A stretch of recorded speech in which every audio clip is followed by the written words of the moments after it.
Okay. Our first speaker today is not.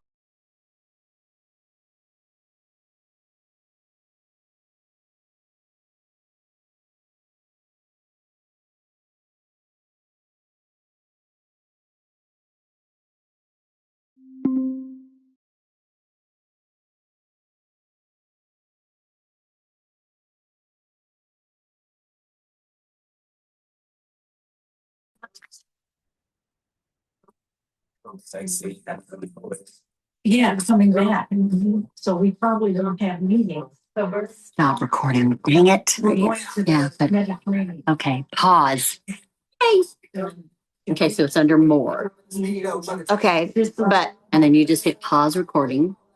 And then when you want to go back to it, so should I hit pause right now? yeah, if you want to, yes. Well, welcome everyone to our getting our new year kicked off, and we are sparkling together. Give yourselves a hand.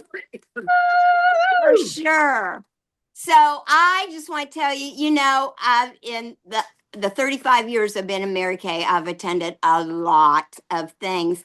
And I want to applaud all of you because I think probably events that I attended, much like this, I got a whole lot more from than ones where there's masses of people, because it seems like we're more intimate and can direct the training and that kind of thing. So I want you to know you are in the presence today of directors together having over 200 years of experience. So believe me, we've been in the valleys, on the mountaintops, and everywhere in between. And so we have all gone through anything that you all are doing as well.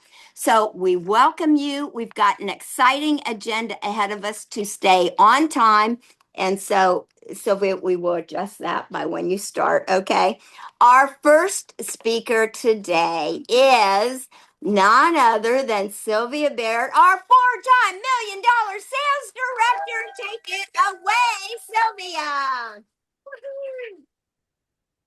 Oh my gosh, I'm so excited to be here. I cannot believe this is a beautiful training center. So if you're online and hasn't been here, it's beautiful. So, oh my gosh.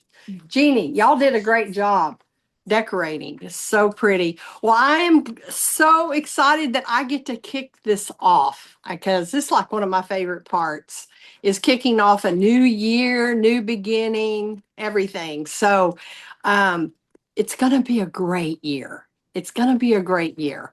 Um, and I always like to say or think about today isn't just about products. I think we always think, okay, we're going to learn how to sell Mary Kay. Well, we are. We're going to have some of that, but today is more about something bigger. I think it's deciding what kind of life you want to create for yourself and your family. That's what we have to decide. That's what keeps us going in Mary Kay or in any business is not so much the actual doing the business, it's what we're doing it for. And so that's what I want to talk about. And one thing I've learned over the many, many years of being in direct sales and building my own business is people don't stay because of the lipstick. They stay because of hope. And I think that's so appropriate in today's world because it's all about hope and giving people hope. Um, Hope they can pay off debt. Hope that they can be home more. Hope that they can help their family. Hope that they can become a stronger version of themselves. Today, we're going to dream again. And because if you lose your vision, you'll lose your motivation. And I've done that before through my years. I'd lose sight of what, my vision is, and I lose my motivation. The thing is through the years, I've learned the skill of how to get back up and how to keep going. And that's what Many of you already know that skill, but it might be a refresher just to know that developing that and being able to, that's who makes it in a business like this, is who can get right back up and keep going. None of us are immune to being kind of not motivated. And so we have to learn how to do that. Years ago when I started Mary Kay, I'm trying to think how long it's been. I started in 1991, so 35 years. I had no idea where this business would take me. I mean, I did not get in to win a Cadillac. I didn't even think about that. I thought, oh, that's for way down the road. And I didn't even look at that. I was just looking for hope because my husband had lost his job. And many of you've heard that story, but he had, and we were without income for quite a while, I guess over a year. We lived on a credit card. We accrued a lot of debt. Everything was on a credit card. And so I was looking for hope of how am I going to stay home with my kids and we're not making any money. So that was interesting, but I had it in me to figure out how to do that. And that was, when I was introduced to Mary Kay and got in, I stayed right to the plan and listened to my trainers and people that I seeked out to be my mentors. And I listened and I did it. And there's a difference. There's a lot of people that get in, but they don't listen. And I was teachable, and that I do know is the key. Big dreams to me are built from the little bitty things we do each day. I will always believe that. I built my business one on one, two or three people in the room, one on one, so forth. Had a great sales meeting, but during the week, I didn't have big crowds. I didn't have big altar calls at the big event on Friday night. And I didn't build my business that way. I built my business through relationships and through people. And that to me is the strongest way to build a business because everybody that works Mary Kay knows 1,000 people. At least. If you think about it, you might not run around with 1,000 people, but you know people. And you can go way back. So every person that you find to join your team or to do Mary Kay with has a whole network of people. And that's how you build Mary Kay. Okay, I want everybody to close your eyes just for a second, and you cannot peek. Imagine it is 1 year from today. This has been your very best year, and you're very excited. Okay, what happened this year? What happened? Did you earn extra income? Did you take a vacation? Did you become more confident? Did you meet wonderful women? Did you help someone else succeed? How do you feel? Now, open your eyes. I want you to write down on your piece of paper 3 things that you accomplished this year. Now, I'm talking about the future because you had a great year. At this time next year, you have had a great year. You've had your best year. What are 3 things that you accomplished? I want you to write them down.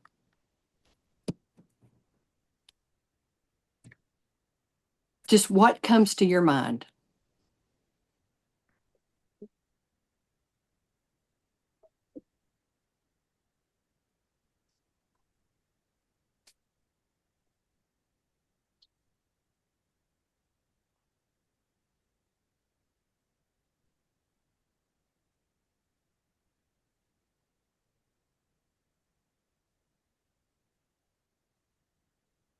Okay.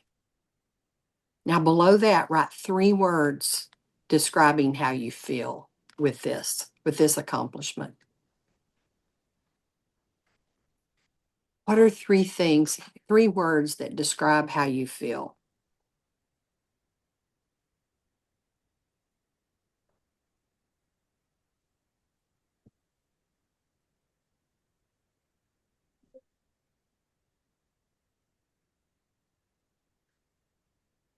And then one thing your family notices about you. What are they noticing? Is it, oh, she worked? I don't know. She held a class. Oh my gosh, she held a facial. What is it though, seriously, what your family would say? Okay, we have to move on because we're on a time thing. So I want to ask you, would 2 or 3 of you just share what you wrote? Come on, be brave. Okay. I'll have to come up and speak. Oh, sorry. Watch yourself up here to make sure you're in the middle. In the middle of it. Am I in the middle? You're in the middle. Okay. Good morning, everyone. I'm excited to be here, and I just want to share my first 3 things was it built my confidence this year, more into my business. I made more sales, and I built some women to make more money and to see their vision in their future. And with that being said, with that, it got me excited. I was a little more anxious because I'm ready to do more. And it motivated me to do more for me. And now my family sees me as happy mom. And That's right. Okay. That's right. Let's give her a Yeah. Let's give her a hand. Okay, somebody else, real quick. One more person. Come on, be brave. Because if not, I'm going to call on you.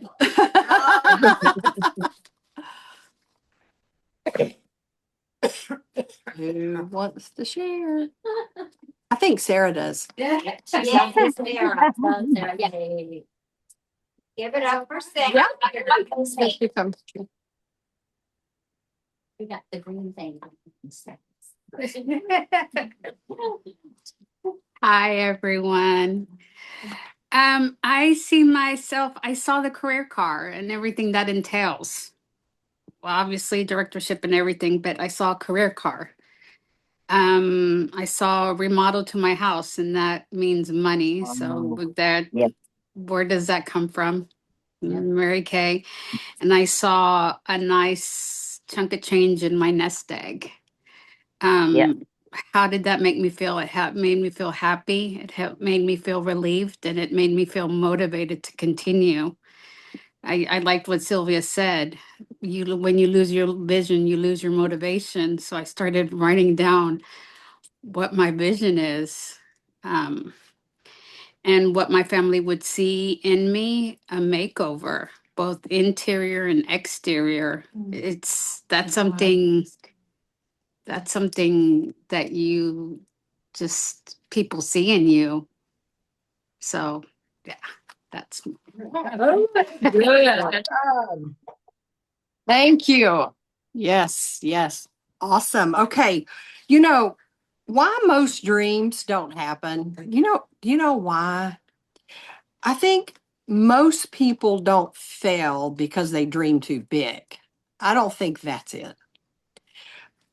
They fail because they quit too soon. I've seen that in so many different areas of my life. It doesn't mean just Mary Kay, anything. When people start something and they quit too soon, that's why people fail, because they didn't give it a chance. Nothing in life is an instant fix. And a business like ours definitely isn't. It is a building business. And so that's almost anything we do in life. Or they don't make a plan. I think that sometimes we just kind of shoot from the hip. I'm real bad about shooting from the hip, and I have to really make myself make a plan. Dreams without action are just wishes. Mary Kay used to remind us that successful people simply keep going after everybody stops. And I have lived that through the 35 years. While everybody else is on a roller coaster, I'm going to keep going. Mary Kay is not going away. And I'm not going to give Mary Kay up because life gets hard. We might enhance our businesses, we might do different things, but Mary Kay is what built my life and my solid foundation. And I think that that is the key, is just to keep going. Consistency always beats intensity. I've seen people come in and work real hard and then they just they work real hard and then they, sit back. It's consistency every day. I'd rather see someone do a little something each day than go all out one day and then just lay off for 6 days. Because I think that consistency makes. You don't need one amazing month. You need lots of ordinary days done well. Right. We have a business. It's not a hobby. Some people it's a hobby, but you can't just blow it off when life gets tough and things happen in our families and things. You can't just blow it off. If you're working for somebody, would you just not show up? And that's how I think the difference of people that make it in direct sales and in entrepreneurial type businesses, because they figure out how to weave it in there and keep it going. Okay. How much time do I have? Let's see. Yeah. 12 minutes. Okay, good. Right on time. So one of the things that I want you to think about is, what is your goal? What is your true goal this year? Is it to make an extra $500 a month? Be a star consultant? Get some free product? Some kind of promotion in the business, moving up? Paying off debt? Helping your kids? There's been times in my life where I needed to make money to do something for my kids. Or I needed to make money to do this. I needed to make money when we lost our job. All the different, and I would make a plan. I wanted to send my kids to college. That was a huge thing with me. And they got to go and they're debt free. They don't owe a dime. Because that was something that was a goal to me, to make sure my kids got through school. Whatever matters to you. What would have to happen every month for this to happen?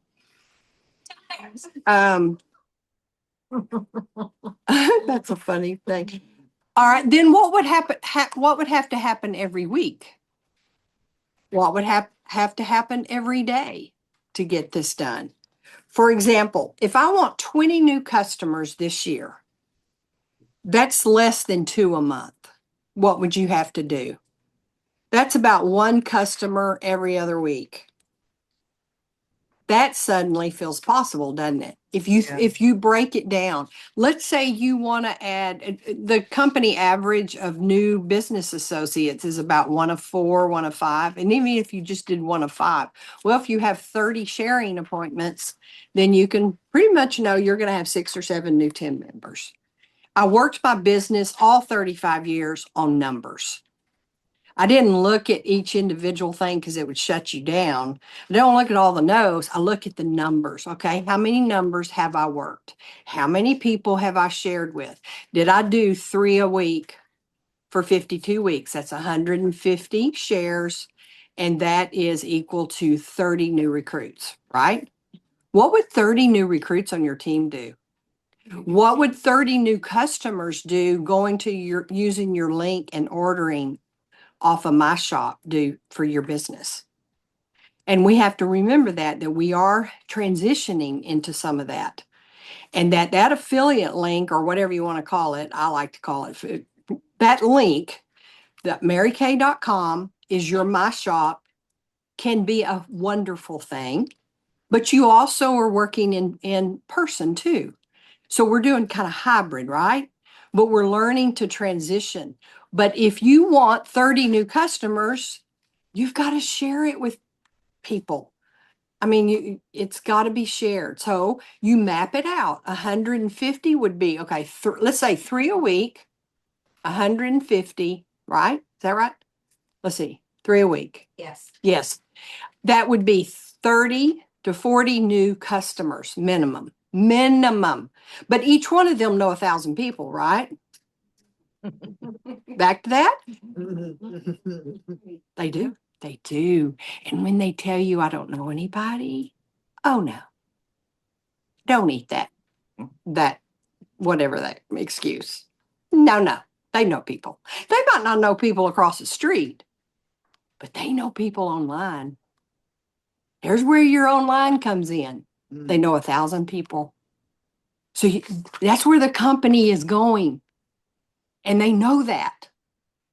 We have access to, I was thinking yesterday, oh my gosh, how did we even build a business back then when we didn't have Zoom? We didn't have email. My unit did 100,000 wholesale in 1 month. And I was sharing that with somebody and they were like, oh my gosh, that was back in the dark ages when we had no way to share that out there except phone calling. You see what I'm saying? Everybody knows 1,000 people. We did 30,000 wholesale in 1 day. 1 day, 24 hours, because we had to do the million.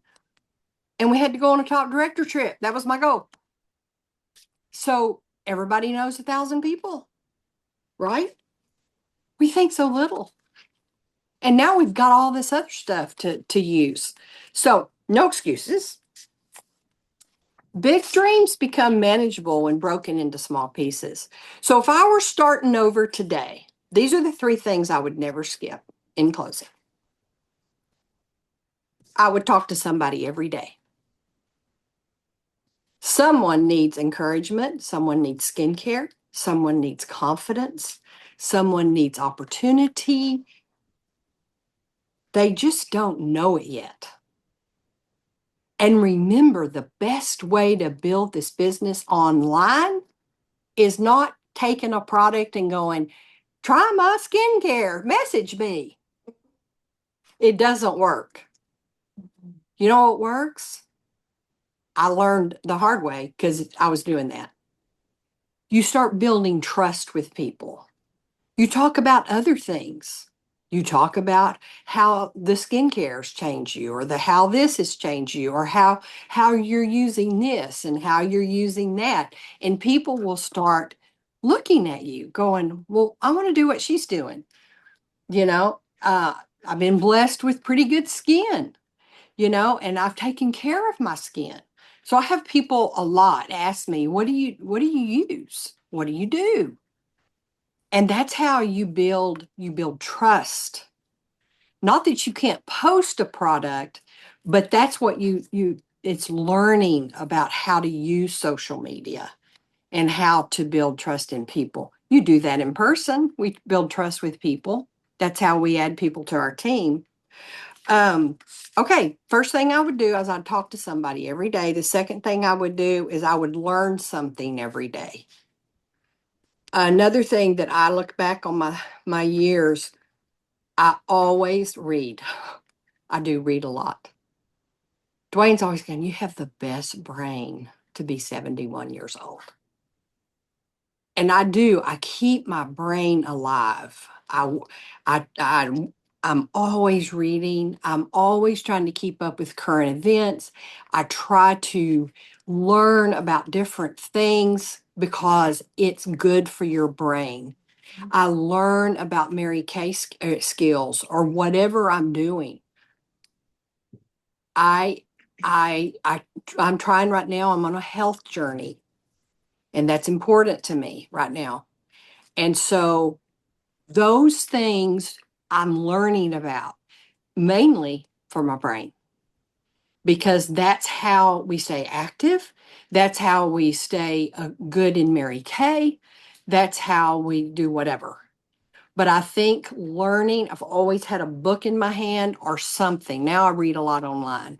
I've learned that from my son. My son is brilliant. And so is my daughter, and they both read. And Morgan's in a very kind of high level investment thing. And he has taught me, Mom, you go to this and you learn from this person, and you learn from this person, and you learn from this person. And you begin to, and that's what you do in Mary Kay. You seek out people that you really trust, and that you really want to learn from. And it doesn't have to always be Mary Kay people. You can learn skills of building a business from other sources. Okay. Then the third thing I would do is I would follow up. Do you know how many people do not follow up? You meet someone at the mall, you do this, I'll call you or I'll do this. And we don't ever do it. Follow up. Have you ever met somebody that came into Mary Kay and you went, oh my gosh, I knew her a year ago. Why didn't I say something to her? You know, that happens, right? And it's going to happen a lot too, because they can go online and sign up. Yeah. That's a fact. So you want to do major follow-up. So 3 things. If I were starting over, I'd talk to someone, I'd learn something every day, and I would follow up. Follow up isn't bothering people. You just follow up. And then you go from there, and that's learning that skill. I want to leave you with one question. A year from now, will you wish you had started today? Or will you be celebrating because you did? This business has changed thousands and thousands of lives. Not because people were perfect, because they kept showing up. You showed up today. You showed up virtually today. That's who makes it in a business like this. They figure it out, even when it's not convenient. They really do. Don't compare your chapter 1 or your chapter 5 or your chapter 10 with somebody's chapter 20. Because wisdom builds through the years. And so don't compare to people. Believe in yourself even when you don't see the results. And remember, God opens doors if we take the first step. I do believe that when I get out of my house and do something, don't you feel like the energy is like, oh, things are kind of going now. You just feel better. I felt better when I drove over here today.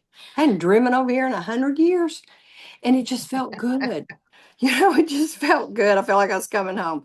Okay, let's make this year where we dream boldly, we work consistently, and encourage one another. Because the woman you are is more valuable than any prize you'll ever earn. That's it. And I hope that you have an awesome experience this morning and this afternoon, so you leave with new skills and new excitement about your business. Give it up for Sylvia. Yes. Wasn't that amazing? Now you know why she's $4-time million sales director. So let me say this real quick before I introduce our next speaker. If you have questions, we have allowed enough time throughout this event. If you will write them down, let me fix this camera. Okay, there, my centered Nancy.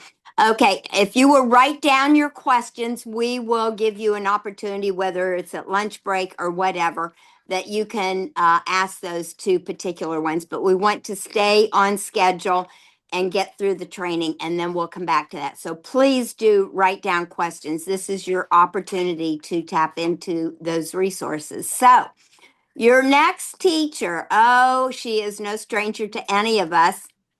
And I want to tell you, it's Mary Kilgore.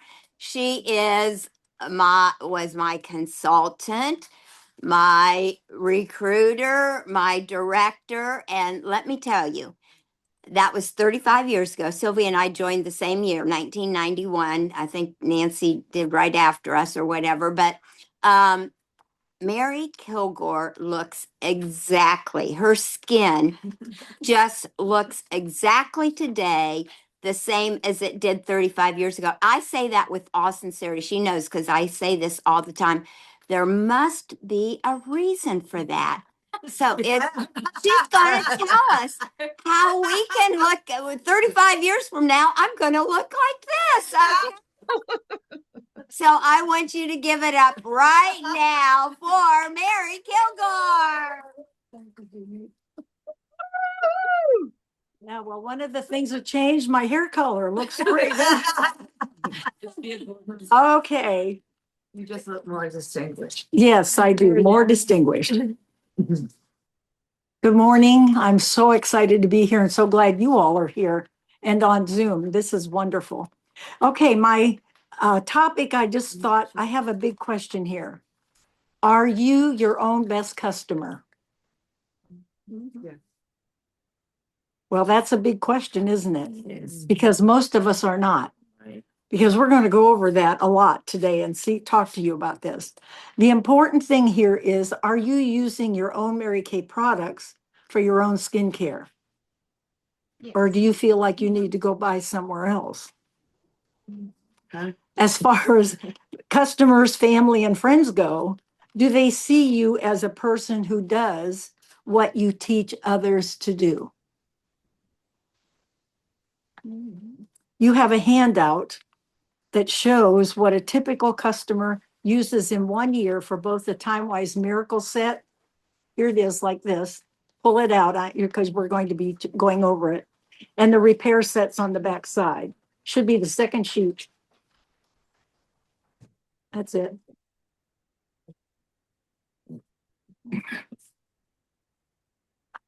No. There it is. Customers using time. Yeah, it says, would you like to sell? Yeah, would you like to sell 99,000? That's the first page. Okay. Okay, everybody have it? Okay.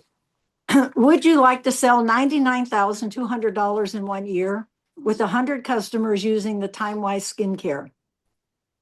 Following is a list of items. What I did was stick totally to nothing but basic skincare products. Most people will use at least 3 TimeWise cleansers during the year. Wouldn't you all agree with that? Yeah. 3 moisturizers, 3 daytime defenders, and 3 nighttime recovery. 2 eye creams, and 2, which I think is low, but I tried to keep it as low as I could to show you how easy this is. 2 TimeWise 3D foundations. The prices are on the right. That's the total for 3, 2, you know. Okay, then customized skincare. I only picked a few. 2 primers, 3 micellar waters. And if you're not showing your customers that micellar water, you're doing them a disservice. 3 oil-free eye makeup removers, 2 microdermabrasion sets, 2 replenishing serum, and 1 revealing radiance peel. That stuff lasts forever. Right? Yeah, so the totals are on the side, and then the total for all of that is $992. Your total would be $99,200 minus $49,600, which is 50% to replace your product. And then $9,920 for the 10% to run your Mary Kay business. Your profit would be $39,780. Not too bad, right? Okay, think of this. Even if you had 10 customers, that would be $9,920 minus the 60%. You have to start looking at what exactly are you pulling in, because what I found is that most people sell a product, spend the money, and then wonder where it went. At the end of the year, they go, well, I didn't make anything. Well, yes, you did. You just didn't take care of it. And you didn't manage your money to the point where, the reason I'm telling you that is my first year in Mary Kay. At the end of the year, Dick said to me, well, you didn't make any money. And I said, well, I spent it on groceries and things for the kids. He said, well, you can't do that. He said, we need to see what you made at the end of the year. So after that, everything went in the bank, and I paid myself my profit, my profit at the end of the week, so that he could see what I brought in during the year. And that's what changed his entire outlook on Mary Kay. People need skincare. So it's up to us to teach them how to use it and to give them the very best customer service to keep them loyal to us. Because don't you want them to stay with you? Yes, then learn how to treat them better.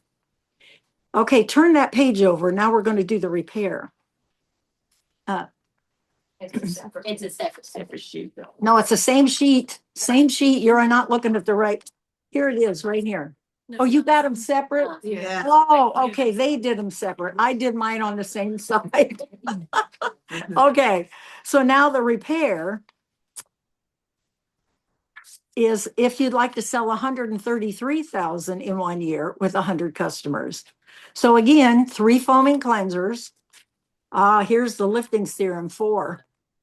And that's low because it's, it's supposed to be done once a month, but I find that they stretch it out, let me tell you, because it's more expensive. So they really do stretch that out.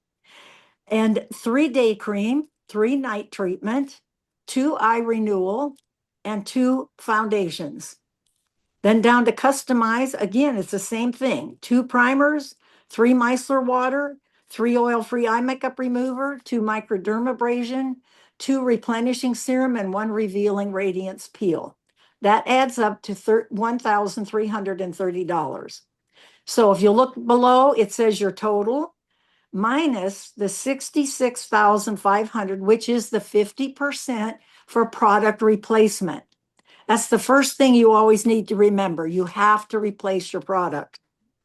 And then the 10%, which is $13,300 to run your Mary Kay business on. That's where you buy sales aids or anything else that you need to run the business. That's what you keep it at, is only 10%. And then your profit would be $53,200. Not too bad, is it? Okay. Now, can you see the reason why Mary Kay always taught us that it's so important to build your business to 100 customers?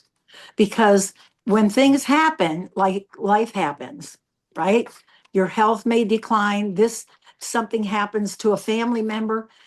The customers will take care of you. I promise you that. They will take care of you.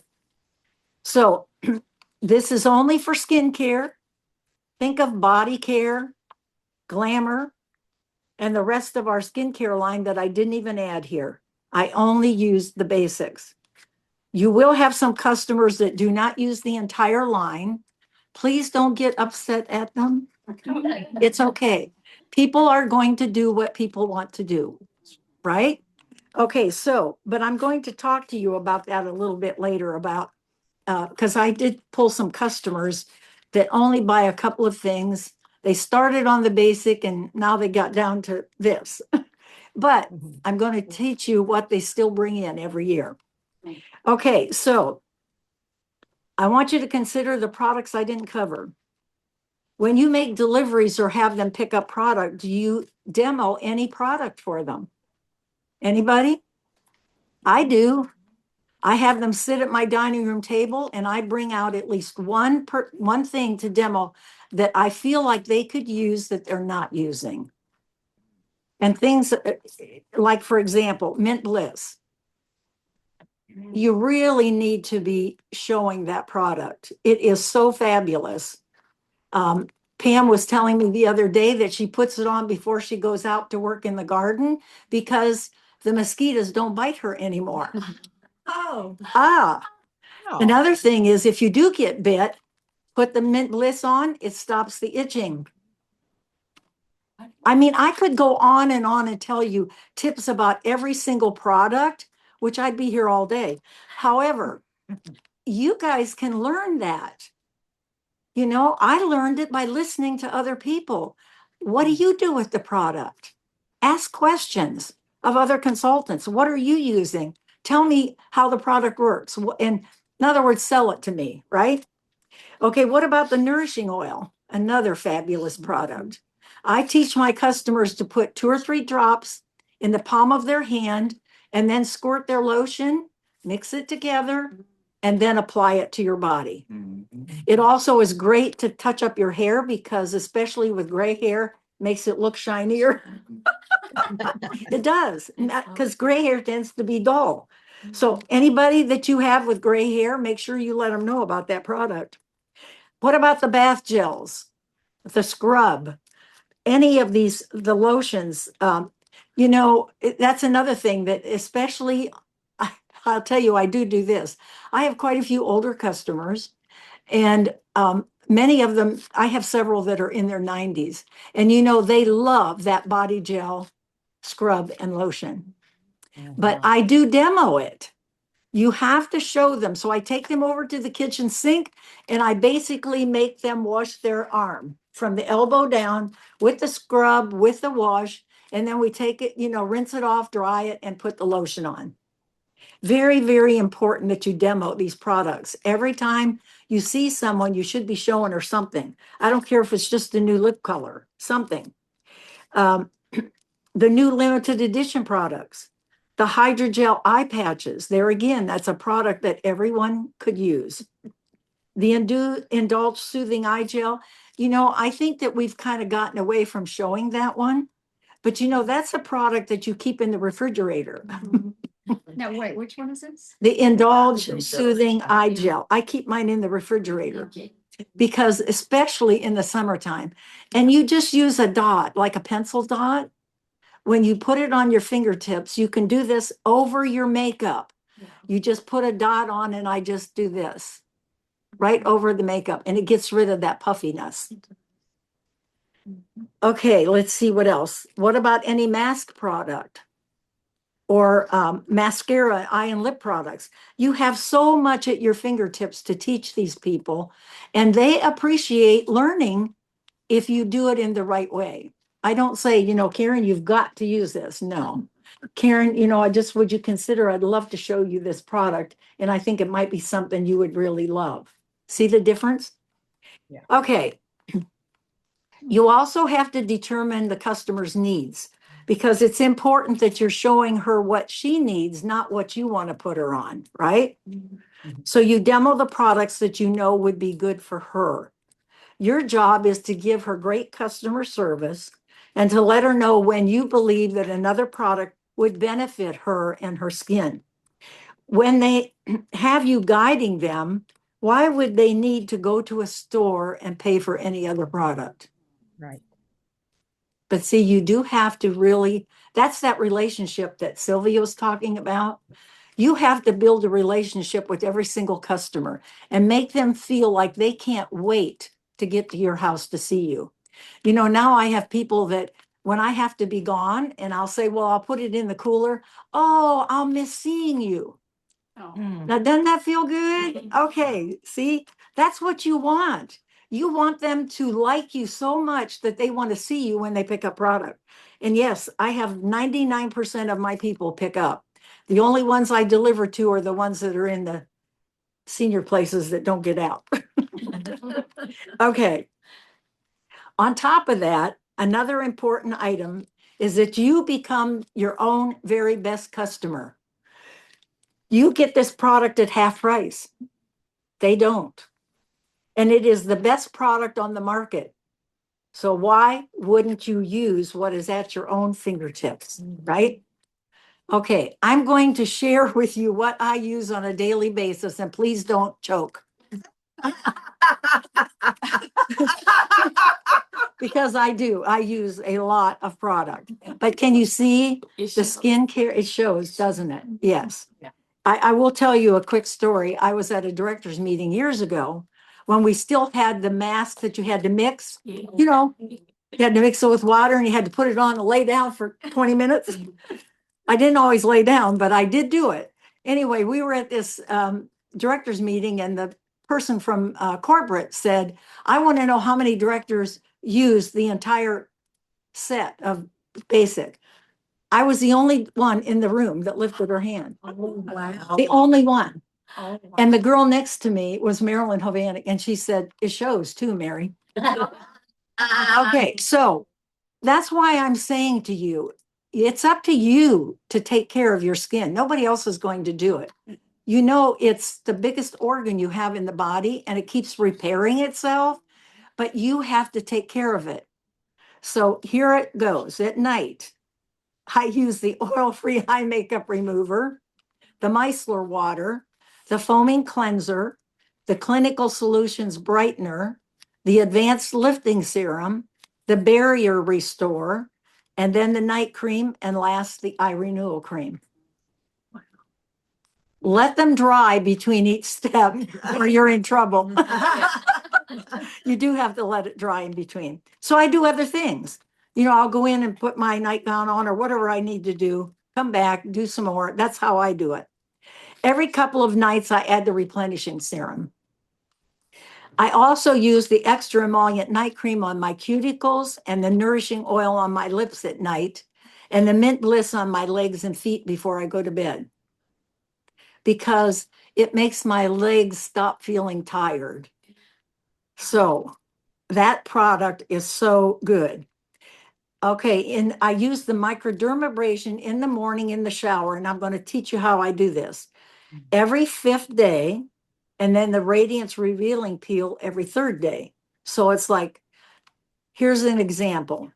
Micro on day 1, nothing on day 2. Peel on day 3, nothing on day 4. Then the micro on day 5, I just keep repeating the cycle. Okay. Very easy. But I do leave it 1 day in between each one. Yeah, because I feel like my skin needs to rest.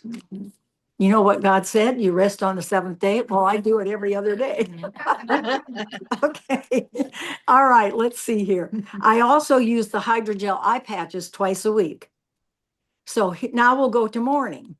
In the morning, when I shower, I use the white tea and citrus Shea wash, the Shea scrub mixed together. I don't do them separately and teach your people that, or they'll say that's too much work. Yeah. You mix them together on your washcloth and scrub your body. And it does, it takes all that dead skin off. So when people feel my arm, they cannot believe at my age how soft my skin is, like a baby's skin. Thank you. So, okay. After showering, I use the Targeted Action Toning Lotion with the nourishing oil all over my body. I use the foaming cleanser, I'm not going to pronounce all that, the brightener, the advanced lifting serum, the pore minimizer, and I actually mix the pore minimizer and the serum together. 1 step, works great. Then I use the barrier restore, the day cream, and then believe it or not, I use the SPF 50 sunblock over it. Mhm. Because I had noticed, you know, I had always gotten sunspots, small, but I don't like them. So I noticed that they were starting to come back. So that's when they came out with that 50. I love it because it's so light. So I use that on top. And I also, that's the one I use on my ears, on the edges, in the back, and on the back of the neck, because it's a lighter cream than the day cream. Then I use the foundation primer, the foundation, all the glamour, and then the silky setting powder, and last, the makeup finishing spray. And then I'm ready to go. Okay. And I will tell you that even showering, it takes me 1 hour and 10 minutes to be totally ready. So I don't take a lot of time fooling around.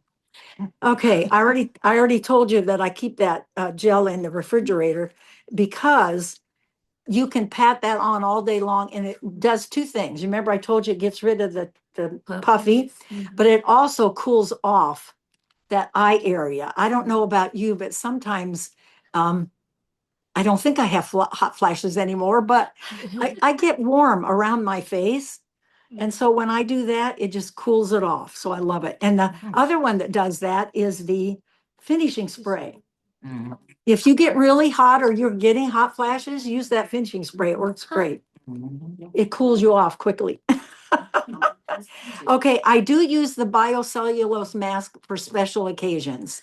I don't use it all the time, but like, for example, we're going to be going on a cruise in September. So 2 weeks before we leave, I will use that biocellulose mask.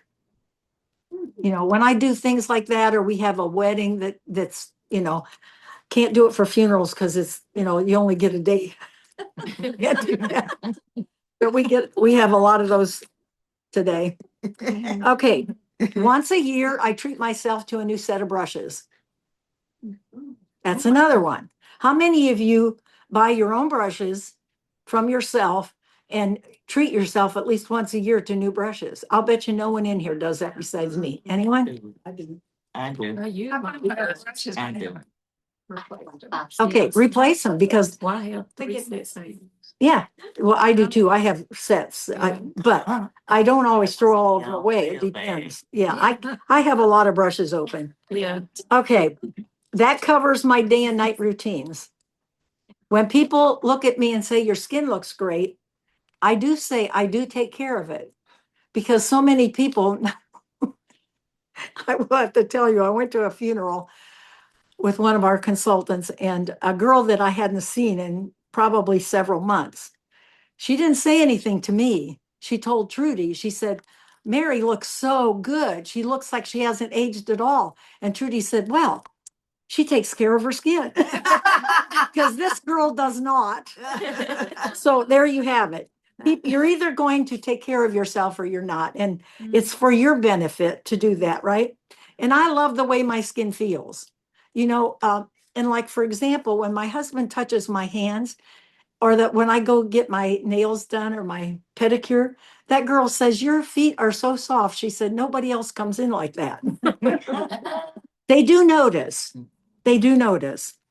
Okay, so now we're going to talk about the customers. I have customers that buy only certain items. You know, I went through to show you how important they are to you too. So let's talk about customer number one. She started years ago on the entire set, but as she's gotten older, it's been like, you know, she won't use all that because she's still stuck on some of her things. So she uses two things, which is the day and night, the day cream and the night treatment. But as she went down like that, I started showing her the lotions, you know, and she does buy all her lipstick, blush, hand cream. And now she's on a kick with all these lotions.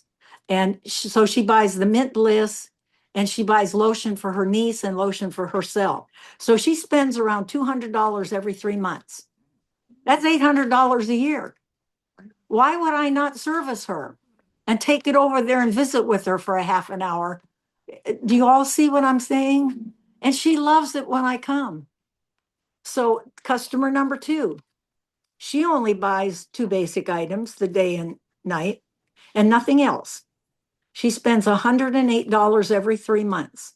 That's $432 a year. Would you turn that down? No. Customer number three, she uses all of the repair plus a few other items. She spends $250 every 2 months. That's $1,500 a year. And that's what you're looking for, but you're not going to get all of them to do that. But even if you had 100 customers that were using basic products, I guarantee you that you will make money, good money. Your goal is to show them the product, how it will benefit them, and how much better their skin will look and feel. That's what people are after. They just, and if you run into someone that I have, so I can share this, if you run into someone that says, well, I wouldn't do that, I'm too lazy. And I would say, well, that's okay, that's up to you. I'm not going to fight her, and I am not wanting her as a customer because it would be me pushing, and I am not going to push customers to do that. No way. So when they do that, you just back up and let them go. If they want to look old, that's their problem, not yours. All right. Focus on skincare plus the microdermabrasion to get them started. Very important that you don't try to show them every single thing, especially today. People are in a hurry. They don't want to spend a lot of time. So you should be able to get through that in 30 to 45 minutes unless they're great talkers. And then you have to kind of guide them to be quiet, right? Build your customer base. So a question to ask yourself. Number one, would you be willing to introduce the Miracle Set or the Repair Set along with the microdermabrasion set to 5 people who would come to love our product and reorder those products? Would you be willing to do that? Yeah. What about 10 people? Or 20? You don't have to do them all at one time. Remember what Sylvia said? A little bit every day, and she's so on target with that. Consistency is the key to everything. Number 2, could you see how it would benefit you to focus on a few products? The fewer products introduced, the less confusion your client experiences. You introduce others later as needed. Remember when they come, you demo, demo, demo. You don't get them on everything at one time. Number 3, do you feel that servicing 10 customers would consume too much time from your already hectic schedule? Would it? Yes, no? No. No. Number 4, can you see how demoing different products to your current customers can make them more loyal to you and getting better results from their skincare? You know, I just thought of this. You could even have a demo party. You could call it that. You know what I'm saying? If they're already on the skincare, just demo the few other, maybe the 5 things, just 5 products. Yeah. Have a little demo party. Number 5, do you see the benefit of using our wonderful Mary Kay products yourself? Yes. Yes. So you can share what the product is like and what it does for you. Number 6, are you ready to become your own best customer? Yes. That's the most important thing you're asking yourself today. What is it? Are you willing to use all the products? I could not afford to not be a consultant. Really? I couldn't. I mean, that's a lot of product I use. Number 7, could you use the extra money from adding products to existing customers and adding just a few new clients?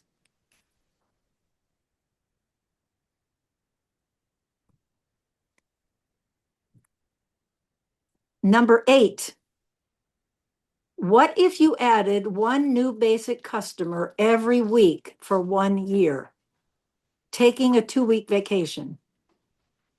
That would be 50 new clients. Could you handle that? Yes. Don't make it so hard, ladies. 1 or 2 facials a week, or 3 facials like Mary Kay always taught us, or parties, whatever you do, you're going to sell product to someone. Mary Kay taught us that 100 customers using that basic skincare with a couple of supplements will take care of any money needs you ever have. And she was so right. I have news for all of you. People need skincare and they need us. Just take a look around when you're out and This is about. for informational purposes only. Medical advice or diagnosis. Okay, Karen. Those things are Always listening. Yeah.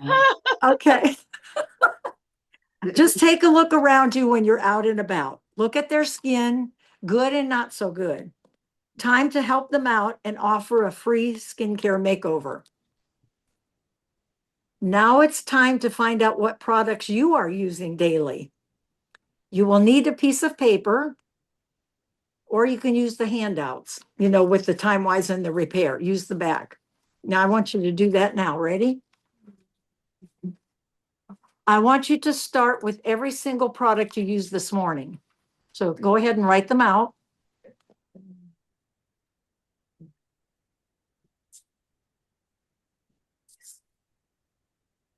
Yeah, you can use that one right there in front of you. Yeah. You're going to take it home, so nobody else is going to see it. Every product that you used this morning.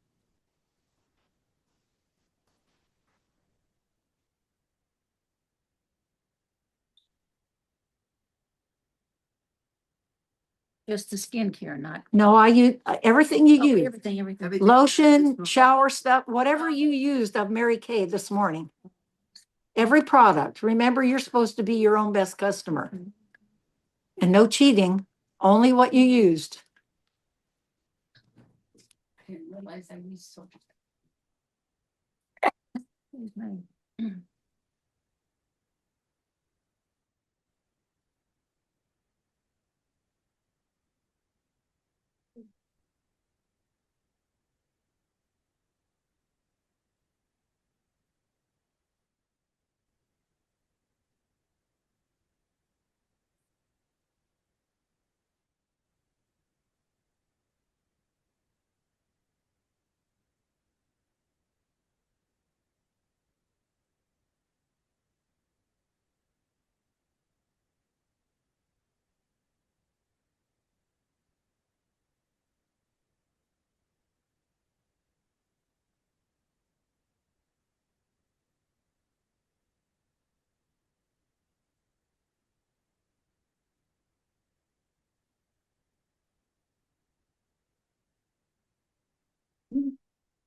How are we doing?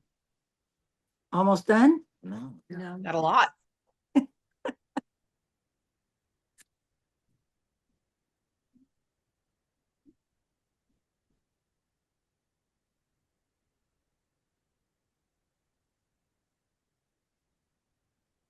Okay. Let's move on to what did you use at night? Oh. What did you use last night before you went to bed?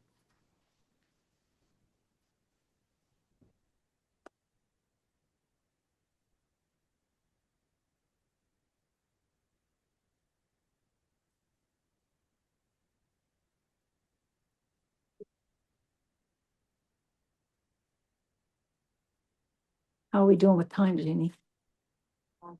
What's the big cat called? Yeah.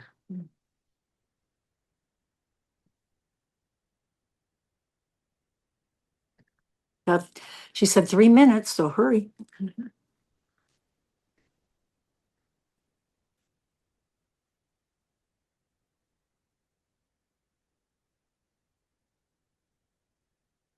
Oh.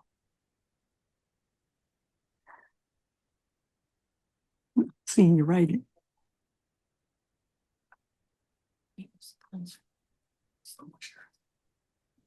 Still, you use something. Don't you use something for it? Hmm?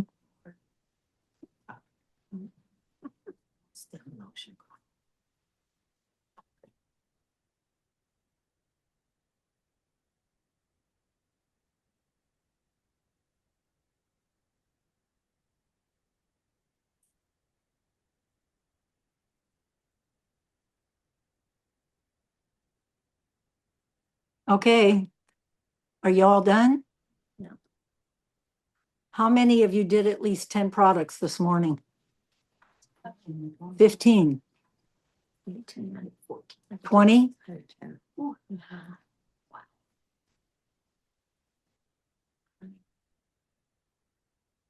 I think it's 22. How many did you have, Sarah? 3. Okay. I did 30 this morning. Wow. Yeah, but I counted my lipstick and, the glam. Yeah. There you go. Okay. What about last night before you went to bed? How many?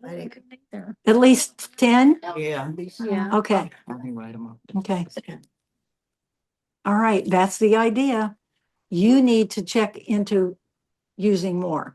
That's all I'm saying. Okay. Ready? I'm just going to end with this. Mary Kay's famous words. If it is to be, it's up to me. Have a wonderful day. Thank you. Yay! Yes, I can send you. I love a copy. Just give me. Give it up for Mary again. Isn't that awesome? Woo! Well, let me tell you, remember, I was one of her customers. Very good customer. Wouldn't you like to have me as a customer? Yes. And this, I want you to know, these 100 customers is so important because my first 100 customers, number one, earned me my first career car in Mary Kay, and number two, became a sales director. So if you will take heed to what Mary is sharing with you, that's where the gold is in this business. And, I've heard her training probably more than anybody in here. And I learn every time. And I recently added one more product that I wasn't using that she does, and that's the SPF 50. I thought, well, why don't I? She does. So, because remember, I want to look this way in 35 years too. So I broke that out and I started using it too. So we're never done learning. So I hope you're getting what she's saying that way. That is where the money is. Okay, so we've done some dreaming, vision casting, and we've talked about all of our fabulous products and what you're using. So now let's get some leads. What do you think? Okay. All right. So our first teacher on that, and we're running, let me see, I think 10 minutes behind schedule, just in case you were on earlier. And I said when we were breaking for lunch. So our next teacher is Nancy from North Carolina. We are so honored, so privileged to have her on Zoom with us. Of course, she's with us every Tuesday night. And I'll tell you, she is one of my strengths on Tuesday night. I can count on her for everything. So we've got some powerful training coming to you now. Give it up for Nancy LaPlante from North Carolina. Thank you, thank you, thank you. I'm so excited to be with you guys this morning. I wish I could be there in person. The new studio looks fantastic. And, Sylvia and I said, well, I'll just pop over from North Carolina for a couple of hours and check you all out. No, I can't do that. So, anyway, we're excited. I'm very excited to be with you. I'm going to talk fast because I know I got stuff we got to get in there and get. Everybody's starting to get hungry, right? I don't know about y'all, but I'm ready to eat. So, two things that I'm going to talk about today are ways to get new leads. So, in your packet, you have a form that looks like this called Beauty of Friendship.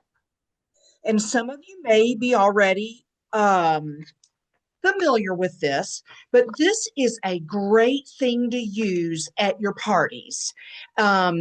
Basically, the idea is that you're going to get leads from all the people sitting around at the party. You can do this with one-on-one.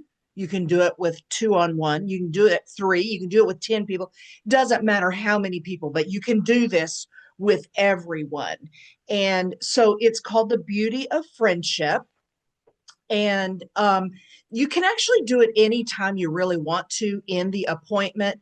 I think a lot of people do it near the end, but also if you are doing an appointment with a mask that needs time to dry, you could do it then. Just kind of feel out when it feels most comfortable for you. Well, maybe not comfortable. You want to step out of our comfort zones. When does it feel like it fits in your presentation the best? And you can use the back of the profile card for them to write down their leads. You can give them little 4x6 index cards, and actually you can find cute ones, with like little borders. They don't have to be something just from Staples with the lines on it. It can be cute. Or there's circling around, there are Beauty of Friendship sheets, what gives places for you to put names and addresses and all that kind of stuff. So use whatever works best for you. For me, it has always been the index card. This just worked for me because then I have all the leads together, but each lead has their own index card. So it's easier for me to follow up and keep track of them. So what you're going to say at your party, and this is all written on your on your handout for you, but what you're going to say is, ladies, listen, in Mary Kay, we have something called the beauty of friendship. It's so neat. So, what I'm going to do, I'm going to give each of you 10 index cards where you can give me the names and numbers of people who you think could really use some pampering. Just use one card per person and make sure to put your name on there so I know who gave me their name. And what I want you to do is think about people who you think could really use some pampering. People who are stressed out from a job they don't like, somebody that's always helping somebody else, somebody that has small children, maybe somebody who's got big kids, because, and I have big kids, and big kids also create stress for the parent. So think about your coworkers, your friends, your family, anyone. And so here's what I'm going to do to let them know that you are thinking of them. I would tell you that you gave me their info and said that you thought they might enjoy some pampering. And I'm going to give them a $10 gift certificate when we get together for their pampering session. And when you give me 10 names, I am going to give you the Indulge Soothing Eye Gel tonight for free. Can you get excited about something free? So that's what I say. And then I'll say, okay, go ahead. And I'm going to kind of clean up a little bit, because at our parties or even one-on-ones, you got washcloths and cotton balls and stuff. So you start kind of cleaning up, you be quiet, let them talk amongst themselves.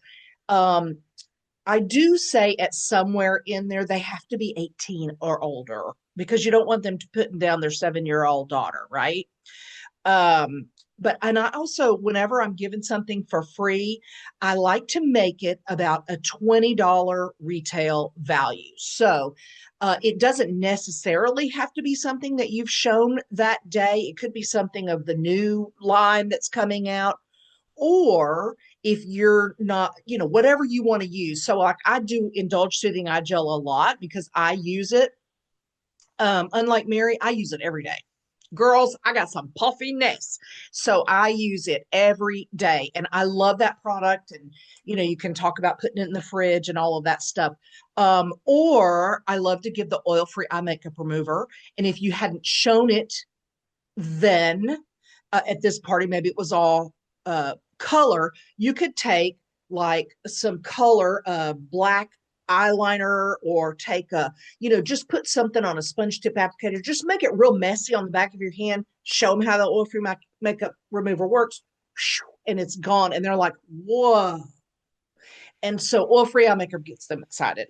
Or if you're doing color, you could think about a foundation primer, or maybe one of the new shimmer eyeshadow sticks for free. So those are just some ideas that you can give for free. And then what you do is you want to just collect them all, make sure that their name is on them.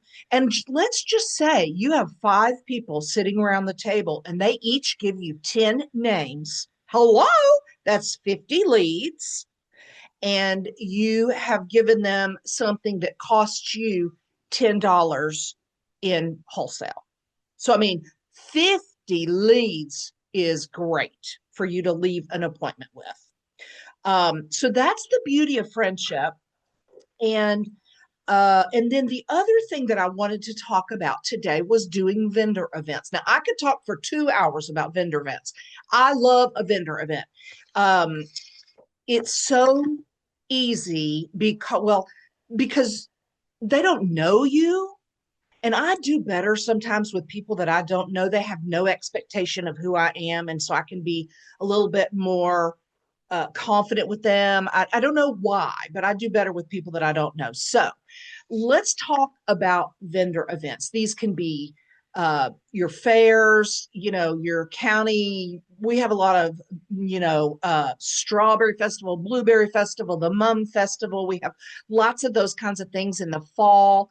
And so the main thing about doing a vendor event, it's really not about selling. It's about getting leads.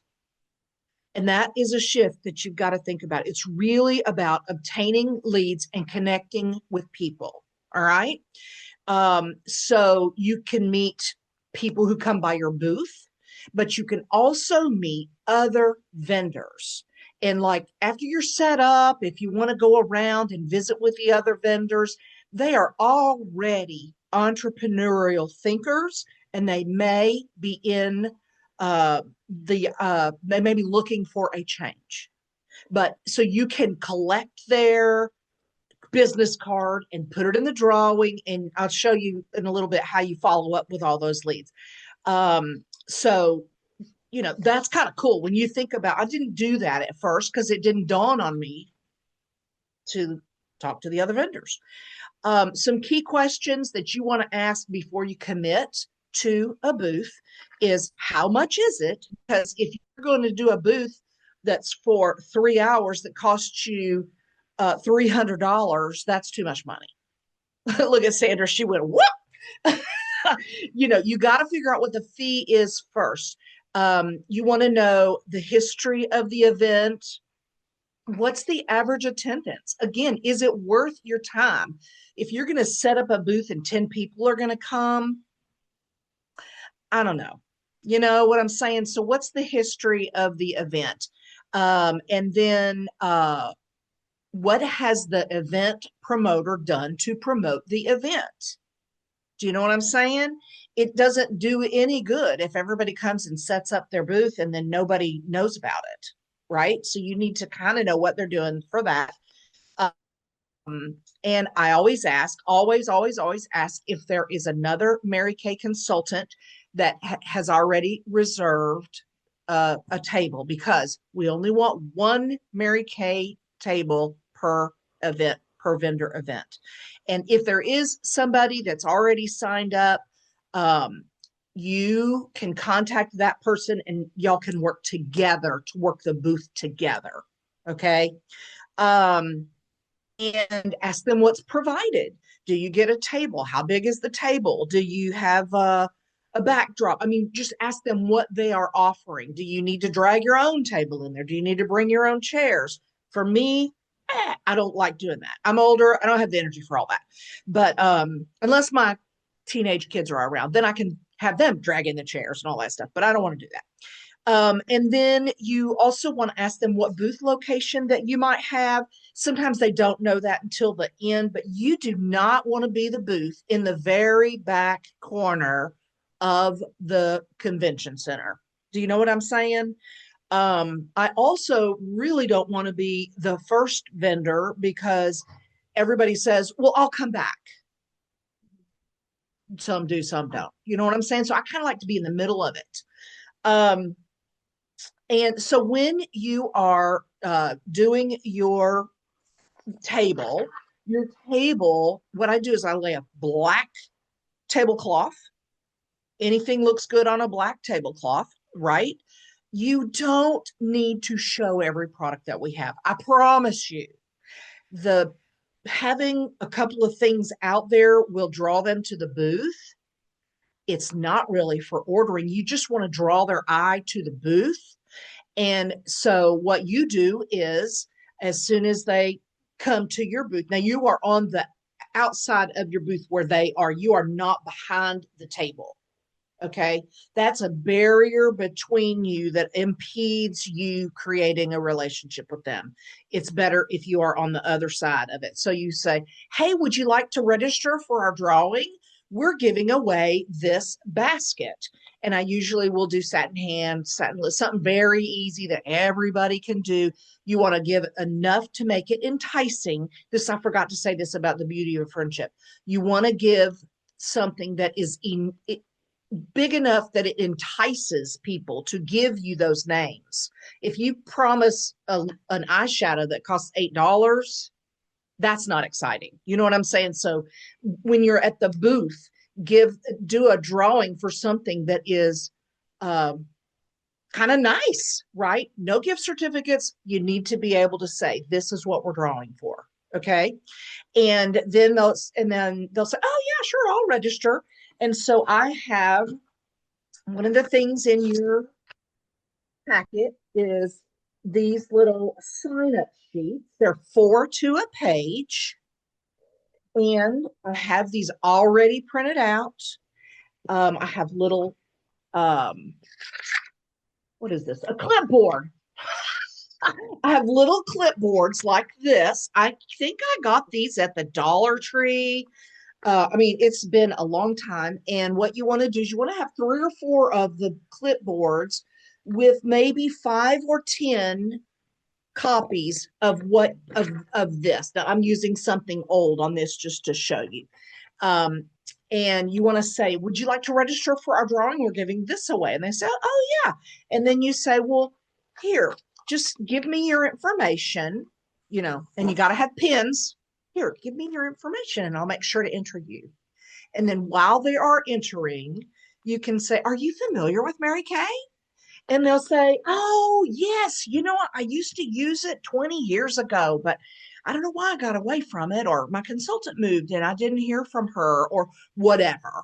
Or they might say, and then you're like, oh, great. Well, I can't wait to maybe get together with you and show you all our new products. If she says, oh, yeah, I use Mary Kay. Oh my gosh, that's awesome. On this little form that I've given you, it says, do you have a consultant? If yes, I love her, and name. Okay. And so you want to be aware of this because you do not want to follow up with other consultants, people, right?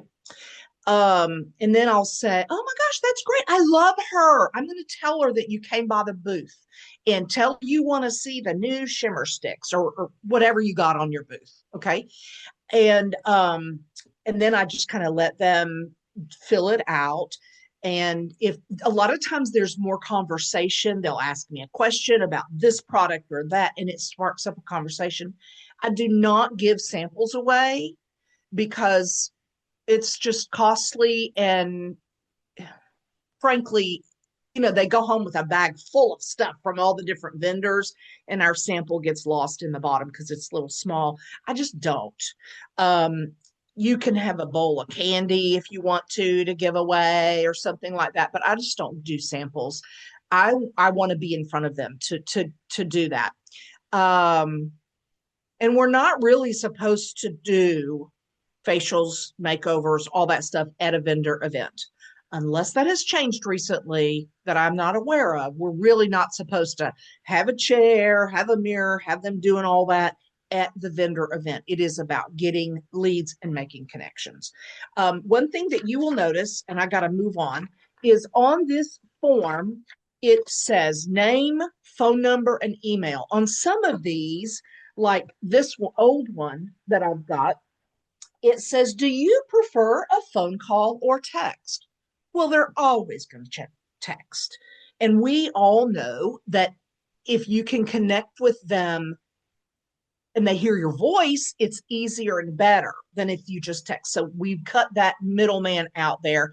And then it asks, what's your interest? Private skincare, party with friends, and learning about becoming your own boss. And then the thing that I love the most is at the bottom, meeting preference, circle one, virtual, in person, no preference. Leads you right to the booking. Okay, so that's what you do with those. And I like to have a pretty container, a crystal bowl. I've won some things as Star Consultants, or a really beautiful gift bag, that you've bought from the Hallmark store or something. It's got to be pretty. And then you put those, and I have that next to whatever I'm giving away. You put all those leads in there. If I have had a conversation with this person and I really am struck by her, I will turn her little card over on the back and I will say, lovely person, wore blue and white floral top, silver glasses, make sure to call, or whatever it is that will remind me who she is. Okay, you can't do it on all, but it will remind me who she is. So let's see. And we need to look professional. You can't just show up in a janky outfit. We're representing our company, right? Which is important to all of us. The image is very important to all of us. I sometimes wear my director's suit. Sometimes I'll wear a skirt and a blouse, but I never, ever will show up in pants or leggings or anything like that to do a booth with Mary Kay, ever. You do what you want, but that's just me. I don't really sit. I don't eat. I don't drink. I like being in front of people. This is your moment. And then let me see here. I said all of that. And then I've said all of that. Okay, so once it's all over and you've got a million leads in there, I mean, get every lead you can. Okay. And then what you do is you go home and you take, well, I do my grand prize drawing with everybody's name in there. And then I pull out the people who have consultants. And then I follow up with all the other people. And I'm going to talk about follow up in just a little bit. So, anyway, I think that's everything. Oh, one more thing, take pictures of you behind your booth. Have somebody take a picture because it helps you remember what you did the last time for the next time. Or you might have a team member that wants to, do a booth and it's hard to orally tell people. It's easier to see a visual. So, and the last thing is smile, give it energy, and engage. It is your moment to shine brighter than any of those other vendors. And so when they pull out all that stuff, and maybe you've given them a business card or something like that, they are going to remember you. All right. And I am at 19 minutes. So there you go. I made up for a little bit of time. Thank you guys. Ask for questions. If anybody has any questions. Oh, Nancy, that was so good. Woohoo! Thank you. Nancy's mine. That's right. I was going to say I learned from the best. No, Nancy's awesome. She has a huge customer base. She is very successful, and she is one of those people that I was talking about that just stays with it and builds and always is happy spirit. So thank you. That was awesome. Yeah. So I'm going to open it up just for a few minutes. Does anybody have any questions? How does she find vendors? How do you find vendors? Good. You can go to community pages, like even on Facebook, connect with like your county, your city, and they will post different events that they've got going on. I always hear about things like that are big events, like even are posted on television, or you can just Google local vendor events in my area and you can find a lot. And then once you have found them, you assess whether you want to do them or not. And then after you do that, if it was a real dud, which rarely that happens, but if it was a real dud, don't do it again next year.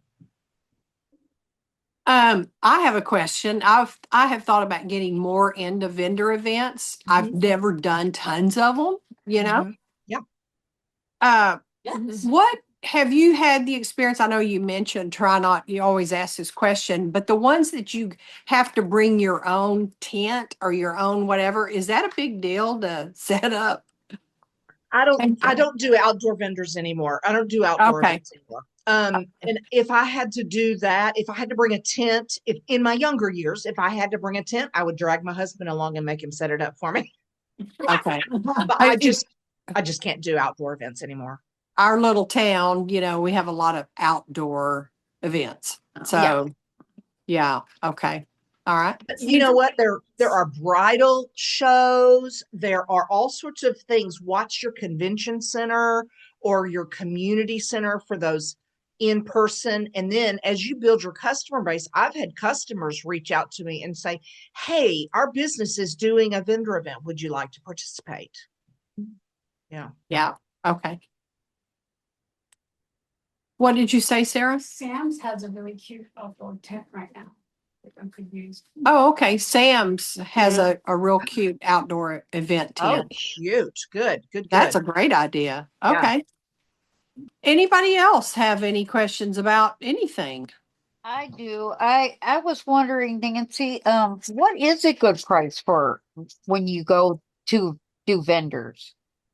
You know what? That's a really good question. To me, um, like our bridal expo is one of the most expensive ones. It's like $250 for a Saturday and Sunday afternoon.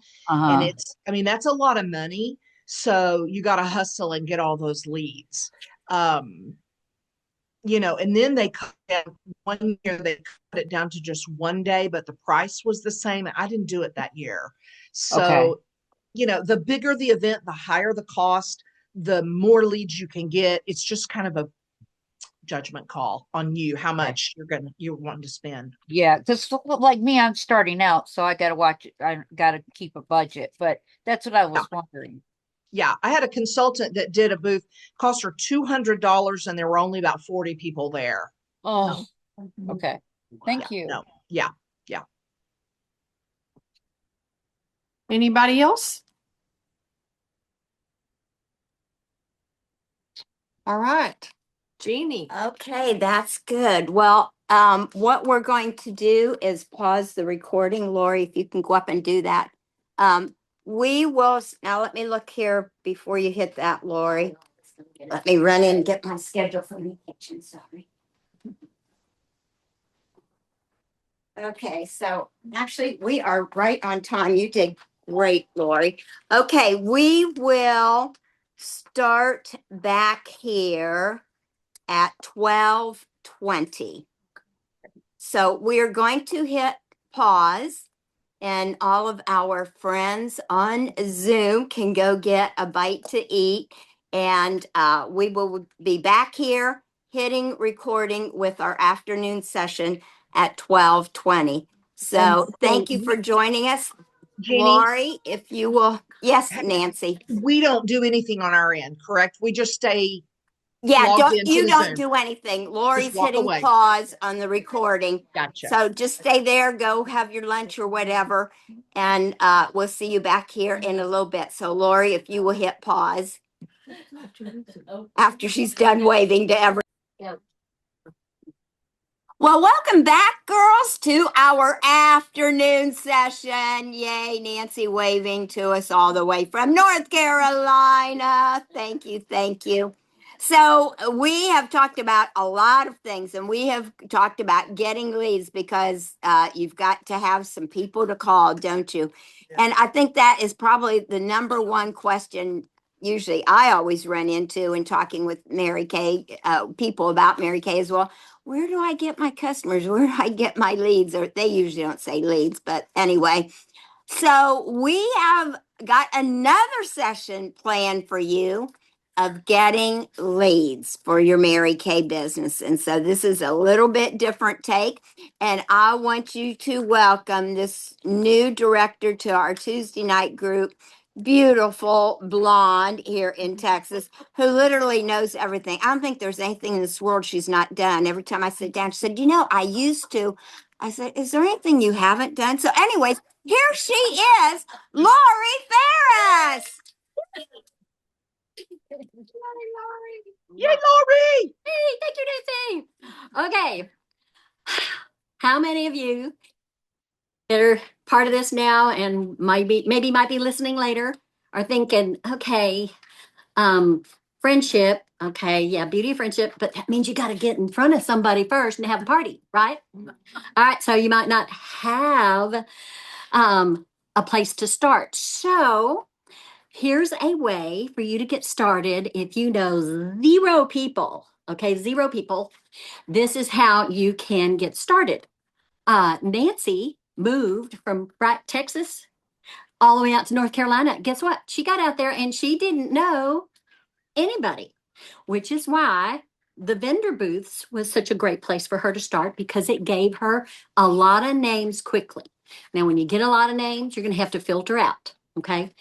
And I'm going to talk to you a little bit more about what I had to do and had to learn and had to overcome, okay, to get good at meeting people, new people. Okay, so one of the ways to get started, vendor booths like Nancy brought up, but also name boxes or jars or fish bowls. We have all kinds of names for them, right? And these are some examples of ones that I put out. I don't know if you can see that. Let me put that in there.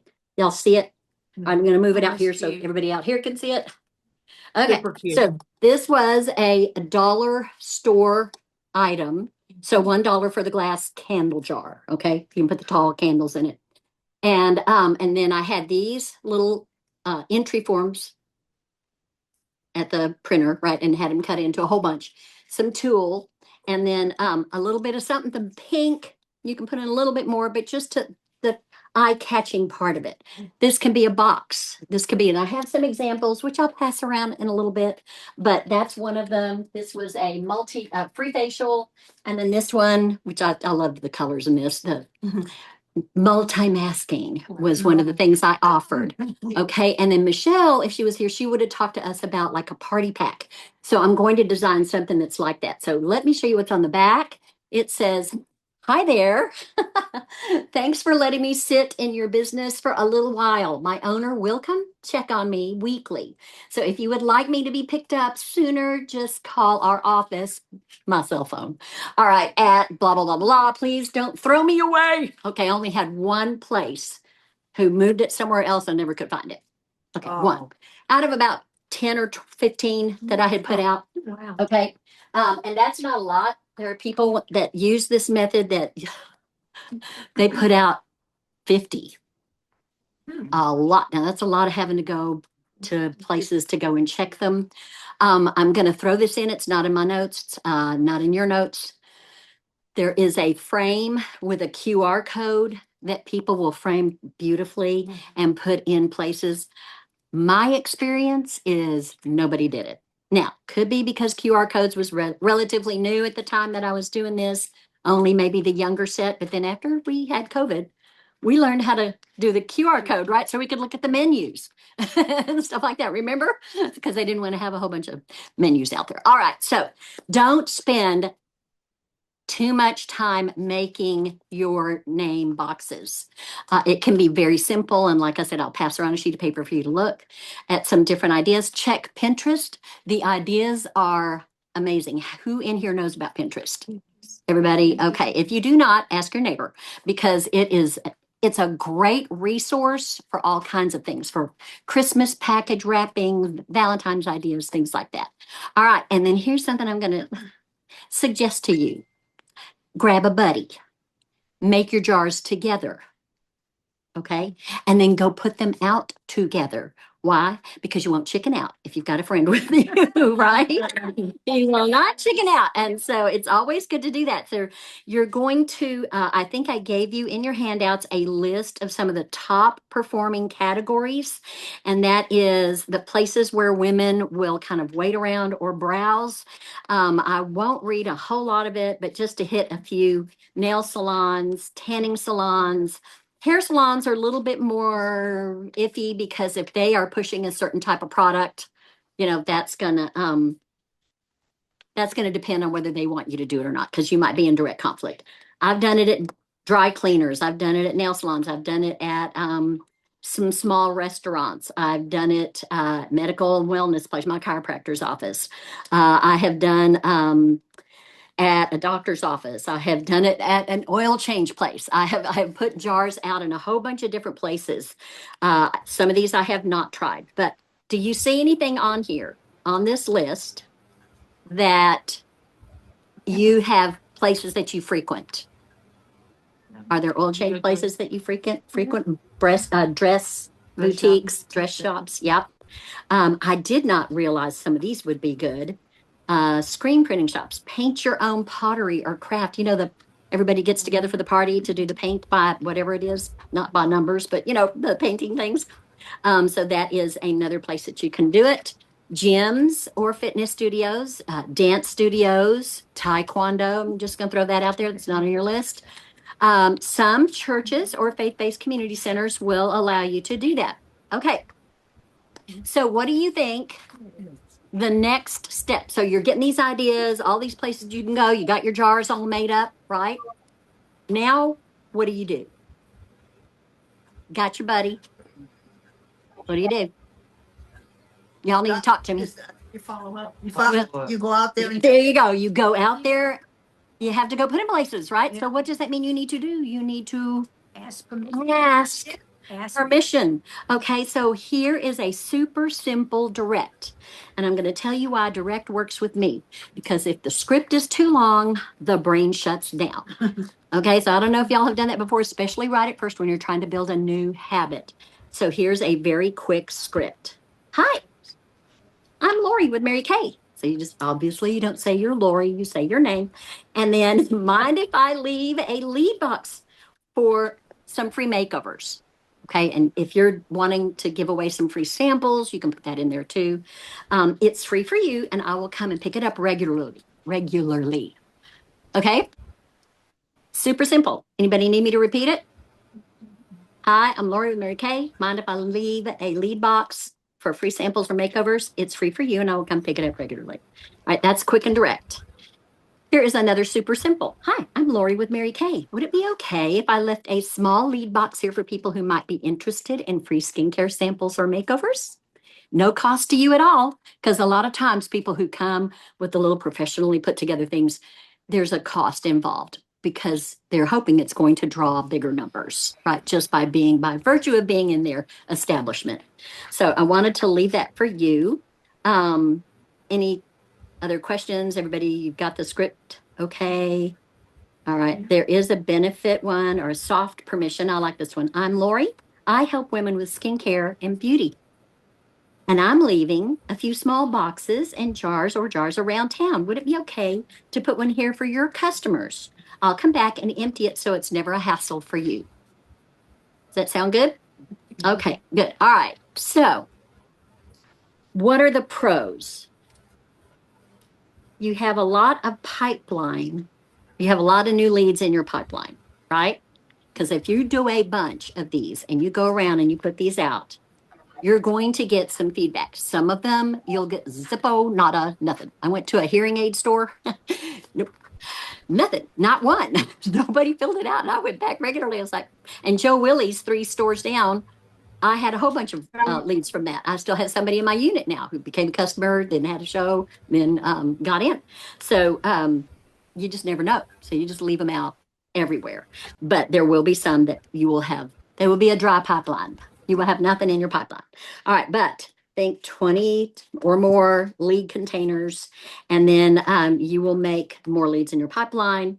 What are the pros? High numbers. What are the cons? Can anybody think what that might be? What would be the cons of all those names in the pipeline? More customers.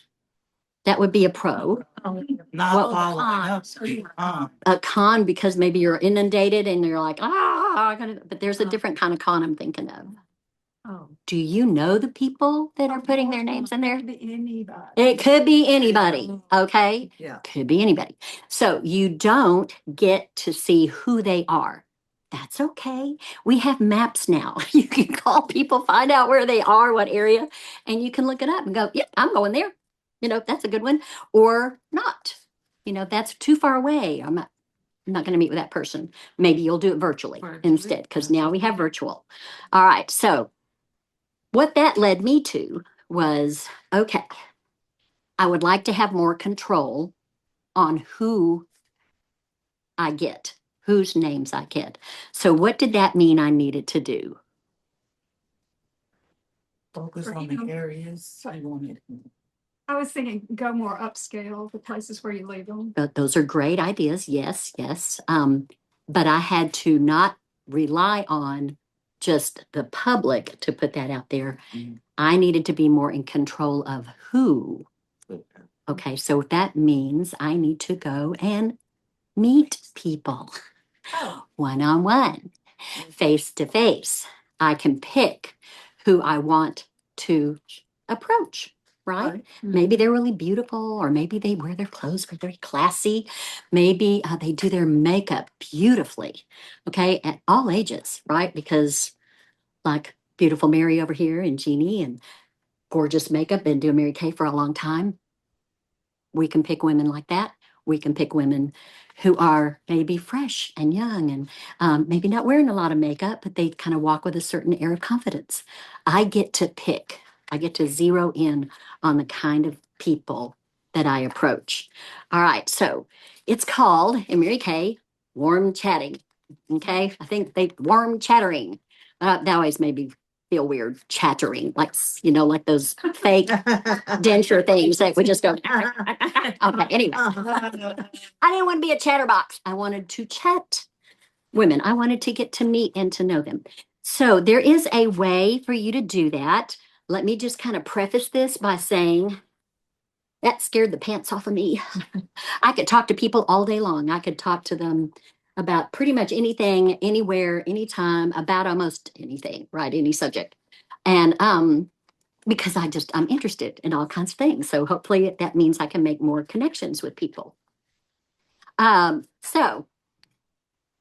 when it came to a benefit for me, I felt like I was bamboozling them, pressuring them. And I couldn't do it. I froze. And I'll tell you a funny story about that in a minute, but not yet. Okay. So when you learn to meet people, one of the most important things I have found is that a lot of women don't know how. We might be thrown in a certain kind of environment, circumstance where we're kind of forced to be together, right? Mm-hmm. And so maybe over a little bit, you might run into somebody at a office party or your spouse's office parties or whatever, and little light chat, and then you're out of there and you're finding where the food is. And so, you know what I mean? So it can be a little bit unnerving when you don't know how to meet people. So I'm going to suggest to you that you use a technique that's called active listening. Super important, okay? This will become your superpower once you get good at doing this. And it's not just about hearing the words, and I'm not going to go into all of the details that I've discovered over this because I loved it. But what this does is that you are going to give your full attention, make eye contact, face the person, and your body language says, I'm here with you, instead of like turning sideways like you can't wait to get out, even though you're smiling and nodding and looking at them. Okay, so full frontal getting to know people. Some of you do this naturally because you're an I, like Nancy, and we can just meet people very easily. But again, a lot of times people who are I are very quick and they're like, blah, blah, blah, and then we forget to focus in on that person and employ active listening. So this shows that you are tracking with them, and one of the things you want to do is to ask thoughtful, open questions. Well, what do you do? Oh, well, tell me more about your job. That sounds fascinating.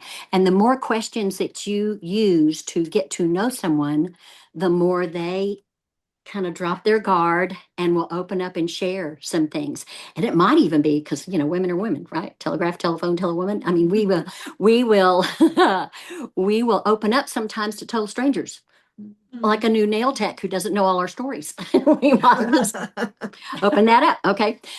So be ready at that point in time to say, oh my gosh, how did that make you feel?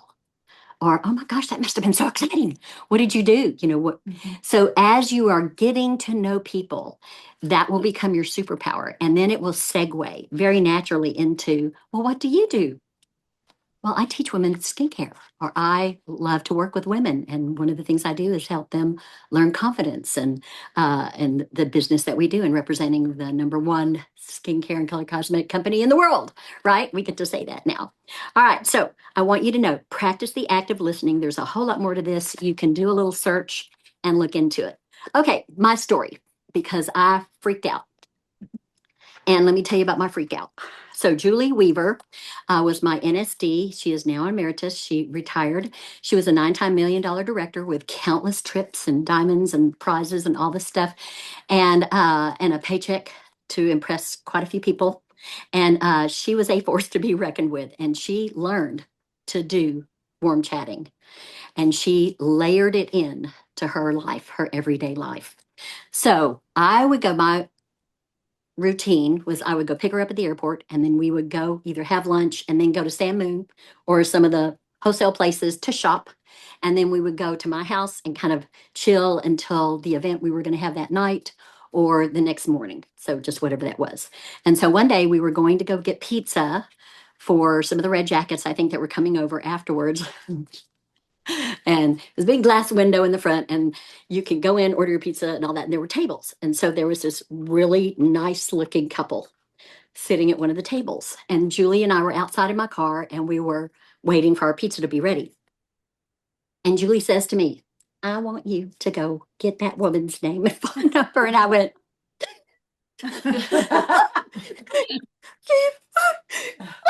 I mean, I cried.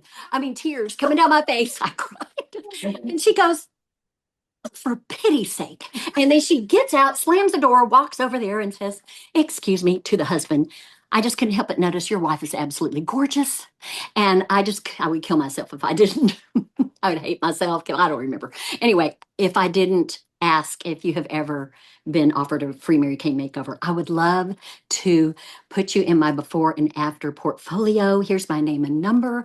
Can I jot down yours and give you a call this next week to get together? Now, she's from Louisville, Kentucky. She's asking this woman here in Mesquite, Texas. I'm like, are you going to give that to me? She didn't. Just saying, she worked for that number, right? And she earned the right to be able to do it. I had to learn. I was so mortified at myself for the big baby crying fit that I had. I was like, that is not the impression I want my future national to have of me. At that point, she was not a national yet.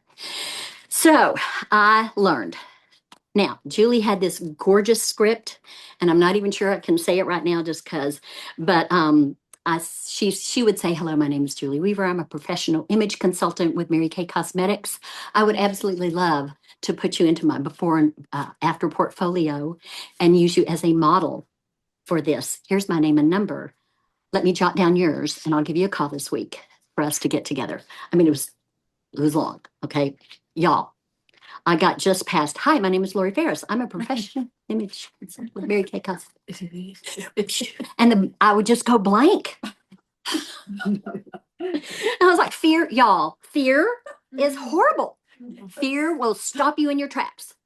Are you going to let that stop you? I want to hear a resounding no from the room. No. Oh, that was very weak. Okay. Are you? No. Okay. You are not going to let fear stop you. Why? Because I'm going to tell you something at the end that's so amazing.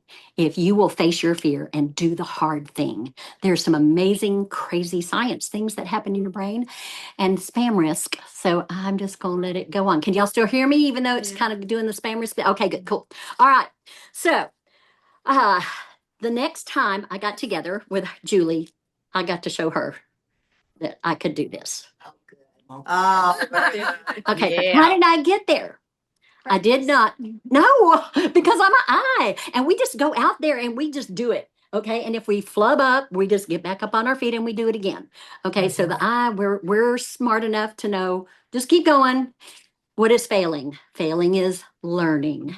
Failing is learning. You've got to get that into your brain. Failing is learning. All right. So in the meantime, I had a director friend. Her name was Carol Short, and she was a little name-getting machine. She would go out there, and I said, well, what are you saying?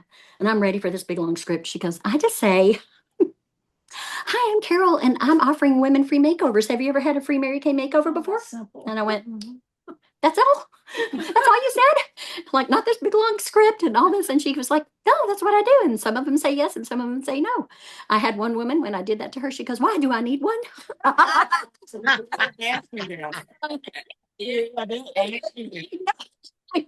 like, oh my gosh. Okay. So, nothing else. So we headed out. We went to Kohl's, we went to Target. We tried different places to get names, to go walk up. And I mean, we would walk around. We would walk around all over the place going, is she going to get her? Because Carol, she would be on one end, and I'd be on the other. We're like spying the same person. Anyway, it was hilarious. And then we would go and have coffee afterwards and discuss our failures and successes and who we met. So The next time I picked Julie Weaver up at the airport, and bear in mind, she came 2 or 3 times a year for me and to get me going. So I go pick her up at the airport. We go over to Sam Moon, and we're like, she goes in one end of the store and I'm in the other because she likes to do her little shopping stuff. And I was looking for people. Okay, I was going to show her this time. No, I didn't need another purse. And I had plenty of prizes in my prize closet. Okay. So I'm like walking around and I see this gorgeous woman, and she's got long hair and she's in scrubs, but her nails were done. Her makeup was flawless. I mean, so I was like, okay, this is the scary person because I had very low self-esteem. I did not think I was pretty growing up. And it took me a long time before I could look in the mirror and go, you're okay. You know, I mean, it really did. It took me a long time.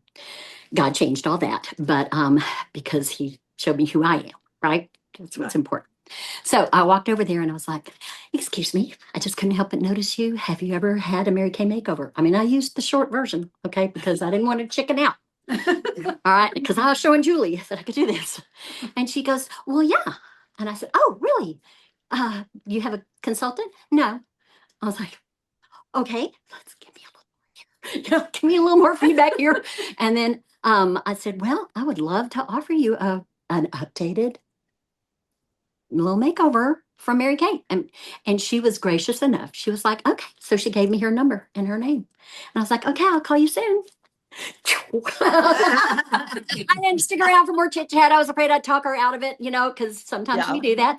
And so I walked around. I went over to Julie and went, did you see me? I got her name. And she's sharp. And Julie said, yes, and if you weren't going to do it, I was going to do it. I went, dang. I got her. She's here. She's mine, you know. And so I want you to know that Chris, her name was Chris Duty, and Chris at that time had her mother in town. Her mother was at the appointment that I did, the little party that we did, and she ended up signing up, and Chris started getting her products through her mom. Well, then her mom got ill and then she passed away. And about a year or so later, Chris calls me up and she goes, okay, I do not want to pay full price for all this stuff. And I was like, okay, so let's sign you up. So we signed her up and she's been with me ever since. And she does like microblading and stuff in her home. And she's been through some amazing things. And oh my gosh, I got 5 minutes. Okay. So, and I've only done facial boxes. No, I'm not. We're doing the whole warm chat stuff. Okay. So we're getting close to the end here. Here is the script that I do have in your list. You've got some others, but this is the first one. So one of the things that you will learn, do my easy one first. Okay. Do the easy one first. Work your way into this. Now, what does this look like? What do you mean? Very best. Oh, Jeannie, it looks kind of like top 5 warm chat scripts. And it's going to be the first one. There are others, should you choose to do homework later and look into it. I want to encourage you to do that. Okay. All right. So can I ask you a quick question? I couldn't help but notice your beautiful outfit or your hair. I love your hair. Where do you get it done? Blah, blah, blah. My name is Lori Ferris, and I'm Mary Kay Beauty Consultant in this area. I have been looking for sharp women to model in my before and after portfolio. I would just kick myself if I walked by without saying something to you. Sorry, wherever you are. And then would you consider modeling for me? All right. So you're going to get their name, their number, best time to call, or book them on the spot. I've done that before. Mainly because I'm going to save myself having to chase them afterwards, right? So one of the things I might book, if I'm not booking their appointment, is I will book a time to call them or text them, okay? So try to get that kind of information from them. If you are techie, put their name and number in your phone, and in the company part of it, put prospect. And then that way you can pull up however many you got that day. And there are really savvy young Mary Kay consultants and directors who love to do this. All right. So what are you going to do when you're getting names? This is one of the biggest fears for people, is walking up to somebody and for their own benefit, you feel like it's for your own benefit, but it's really not. You're offering them an incredible experience, makeover, stuff like that. Right. So that you've got to get that clear in your head, but it's also going to take grit. It's just going to take gritting it and doing it, failing, so you can learn what to do different next time. So these are some things from NSD Diana Sumner. Grit is a real thing. It separates those who choose a culture of commit versus a culture of quit. So I don't want you to quit. I want you to keep trying. Even if you go days before you try it again, do it again. Get out there and meet people. Don't quit when it gets hard. This is where the best winners' stories are written. When you just keep at it and keep at it. Your team, your unit needs your very best. Don't be the weakest link. Don't let emotions get in the way of finishing strong. Nobody feels like it all the time, right? If you have to get up and go to a job job, you don't always feel like going to work, right? But once you get there, you're okay, right? You just kind of get into your groove. Commit is a choice, not a character quality. It is who you are when no one is watching. When passion and purpose are present, discipline is never a problem. What you do today impacts your legacy, even if it seems boring or monotonous, because doing the same little 1 penny a day saved, right, will over time give you that cumulative effect. Don't stop until the job is done. The world is filled with different kinds of people, religions, beliefs. Go find common ground instead of divisive ground. Find the people that you connect with. Operating gratitude, this is most important. You may be the only one who encourages that person to push through and persevere. You're persevering and pushing through, and maybe they need that same kind of encouragement from you. So, when was the last time you did something hard? Seriously. I want you to think about that, and if you know it right off the top of your head, write it down. What is the last thing that you did that was hard? Something that you did not think you could do. So your thoughts today are preparing you for a powerful or a pitiful tomorrow. So do you want to choose powerful, or do you want to just have pitiful? Okay. You get to decide. What story will you tell on the other side of this challenge? So the last thing I want to share with you is I love science. I love brain stuff because I have a son on the spectrum, and we rewired his brain using this technique called plasticity. And that's located in the grit center of the brain. You have a grit center of your brain. So it turns on to help you decide, is this worth my effort? Okay.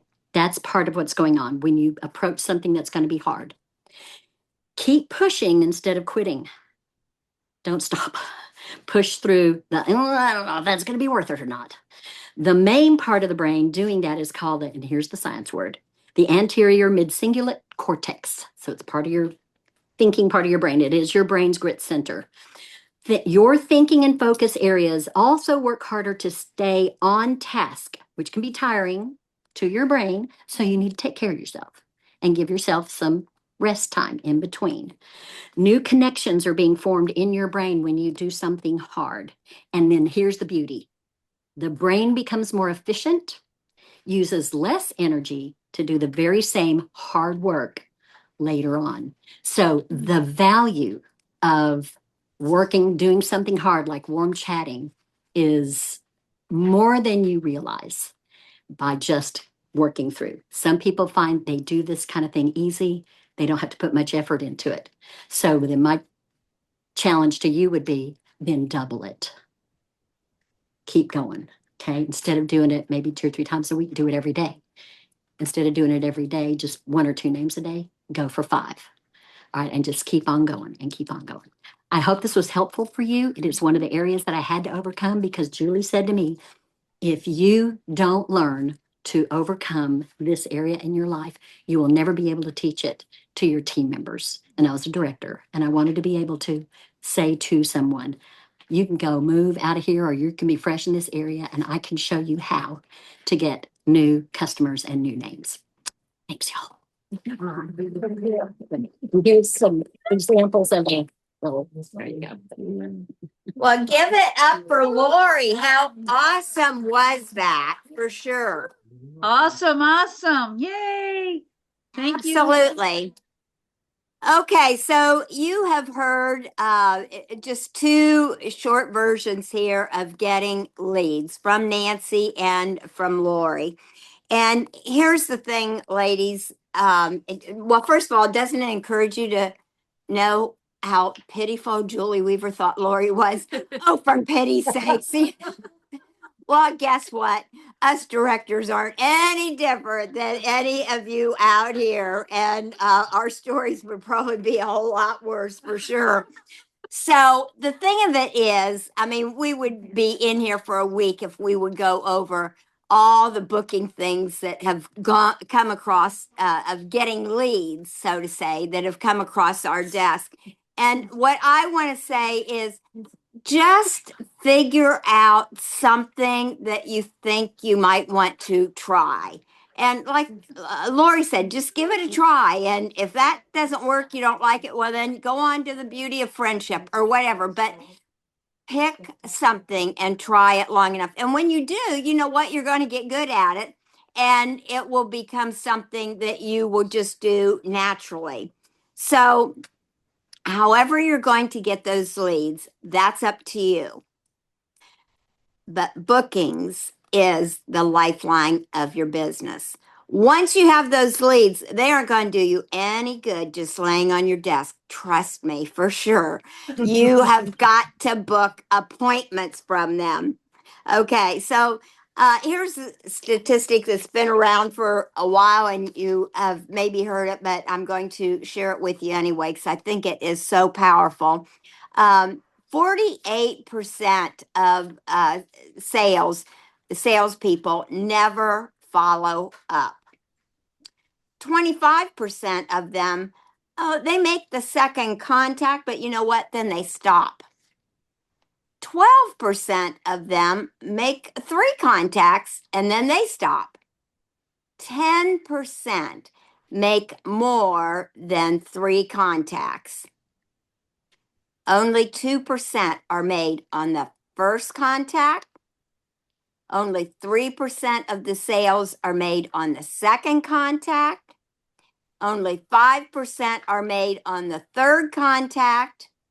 10% on the fourth contact. But guess what? 80%, this is all you need to write down. 80% of sales are made on the 5th to the 12th contact. So when Lori was talking to you about hanging in there, that's exactly right. You just cannot quit. You've got whatever it takes for your personality to keep going. Okay, that's another whole training session. So let's just kind of, I only know to teach what I have done and tried that works or doesn't work. Okay. And so this is what I know. When you have, let's say, a bunch of leads or even a handful of leads, because you're going to go out now and get some leads. And I don't know if you're like me, you kind of, they're laying there on your desk and you just stare at them. I don't know if we think they're just going to call us or what it is, but sooner or later we shuffle the cards around and put some over here, put some over there. But sooner or later, you're going to have to reach out and you've got to do some booking phone calls, whether it's with new leads or whether it's with your customers, your PCP list. It's the same thing. You've got to reach out and make the contact. So what I have found is when I get new leads, like let's say you've got a bunch, and Sarah and I, we do the roses thing. I'm a big chicken, okay? So I like to give something and then I feel like I'm giving them a gift and I can ask them for their name. That's just me. So Sarah and I, we go to Luby's and we say, oh, welcome to Luby's, happy Mother's Day or whatever it is. And we put our hand out and give them this wooden rose. And when you put it out, they immediately take it because it's a gift, right? And they, oh, thank you. Anyway, so when we're doing that, you do it during lunch hour, so you get a whole bunch of them. You've got a whole bunch of leads, and I'm talking about 50 to 70 that you need to work through. So now, whether you've got 50 to 70 or you've got 10, whatever you've got with your leads, what are you going to do with them? How are you going to keep track of them? So this is what I've found. Well, typically, we already know from the statistics, pretty much when you call somebody, they, for the most part, don't answer unless your number is programmed in their phone, right? Because they don't know, hey, that's how I am. If that number isn't programmed to my phone, that's the dentist office or Sarah or something, I don't answer it because you don't know who it is. And if they really want me, they'll leave a message and then I'll go back and look through that. Okay. So let's say you've got all these names there. And what we have learned to do is called the 20-day revolution of making the phone calls. Basically, this is what happens. You are going to reach out to, let's just say Karen here, 6 times within 1 week. And the way that this works is, like, I've got Karen's, that little sheet of paper with the referrals on, if you'll give me yours, Karen, that Nancy was using, that she uses at vendor fairs. So let's say, that's it. So let's say you've got this little sheet of paper right here, and this has Karen's name on it. And so when I call her, I've never called her before, so her name isn't in my phone, right? You're going to, number 1, call, leave your message, and they're probably not going to answer. So then I have several that I'm doing. Then I will go back. Now, this is the Genie thing. I like to do quick videos because I feel, and everybody can do that on their phone, instead of camera, you just hit video. It's just real fast. But you know what it is? They remember your face. Like if you were in person, even if you weren't doing roses at Luby's, if you met them at the Subway shop or whatever, they were, I remember that lady. So you do this quick video and send it. So on day 1, whatever day of the week you start with this, you're going to make the phone call, leave a little bit of time in there. And the way I do it is I just make all these phone calls. Then I go back, I do the very same ones with the video. So they're getting 2 touches from me that very same day in a close period of time, probably within an hour. Okay. Then you let 2 days go by. Day 2 and day 3. Then on day 4, you do the same thing again. Now, you don't want to say the same thing. You have a variation to it, which I'm not even going to go into that. Like, hey, I'm sure you've been busy, but it's Jeannie again from Luby's, those roses, remember, whatever. So I do the phone call and make the other phone calls, then go back and do another video. Pretty much saying the same thing on the video that I do on the voice message. Are y'all with me so far? Yeah. So now I have reached them. I've reached out 4 times. That was day 4. Day 5 goes by. Day 6 goes by. You want to give them some time in here so you're not like driving them crazy. And then day 7, you do the very same thing. Voice message and then the video. Okay. That's the plan, and I never vary from it. I do the very same plan, and you just keep doing it. Now, once you get up into the 2nd week, we can give you more information on that. I might say something like, this is probably a really busy time in your life, and I'm just going to move your name ahead for next month to check back with you then. Okay. So now the very first time you make the phone call, I called Karen right now the first time. I've got to stop right now and get her name and number in my phone. Otherwise, she's going to call me back and I'm not going to answer because I don't know who it is, right? Right. Okay, so here's Jeannie's system. Okay.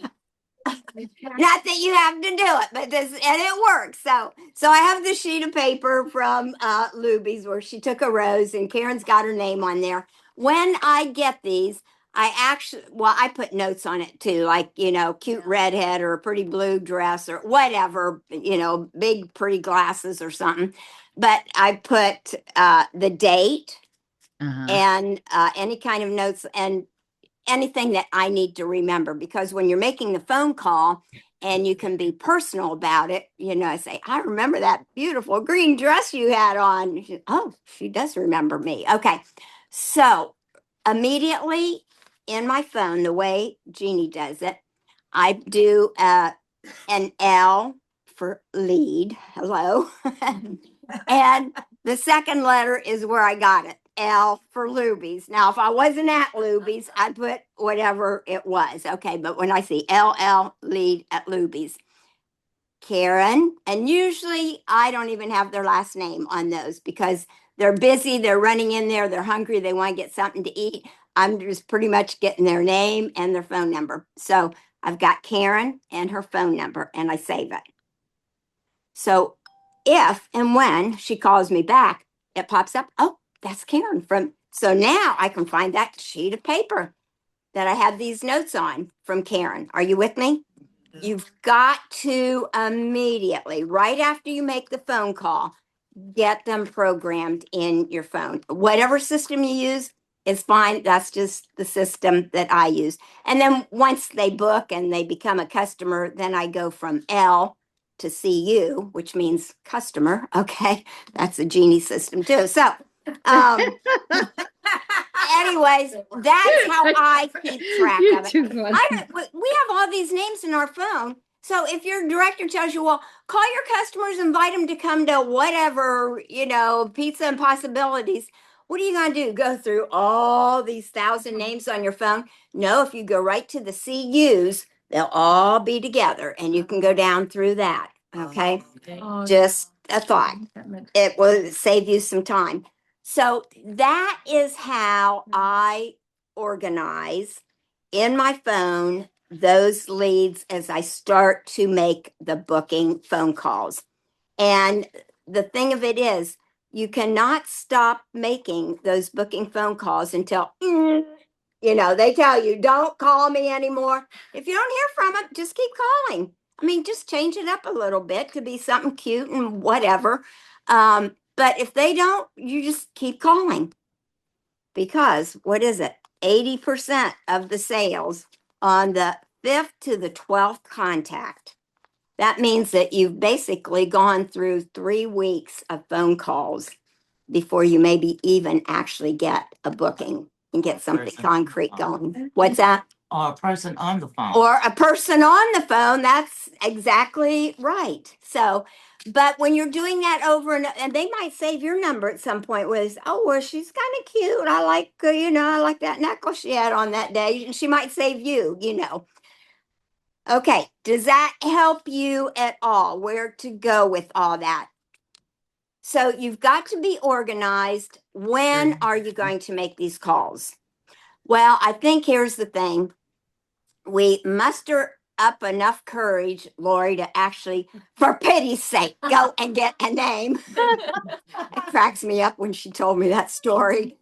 So now we have all these names and I'm thinking, well, that'd be a waste of time. Sarah and I were down there for 2 hours handing out roses and I better do something with these now, So whatever works for you. If you've got to put it on your calendar is pretty much it. When you come to your unit meetings on Monday night, Tuesday night, isn't it on your calendar? When you go to church, when you have a doctor's appointment, then you've got to put it on your calendar. And here's the thing, the faintest ink is better than the most retentive memory. That is true for everything Mary Kay taught us. If it's written down, you're going to look at it enough until you're so guilty. Oh, I was going to call at 10 o'clock yesterday. Well, I didn't know. I was going to do it then. Sooner or later, it will grab a hold of you. And the other thing is I like to just set alarms on my phone. Like if I put down for 10 o'clock Monday morning, whatever, then set your alarm for 10 o'clock. And it's telling you, you have an appointment. You need to do that. Here's the thing. We build up in our mind that we're going to be there all day making booking calls. I can promise you, if you spend 15 minutes on the phone, you are going to get through a lot of leads. Trust me, especially when they're not picking up and answering. Okay.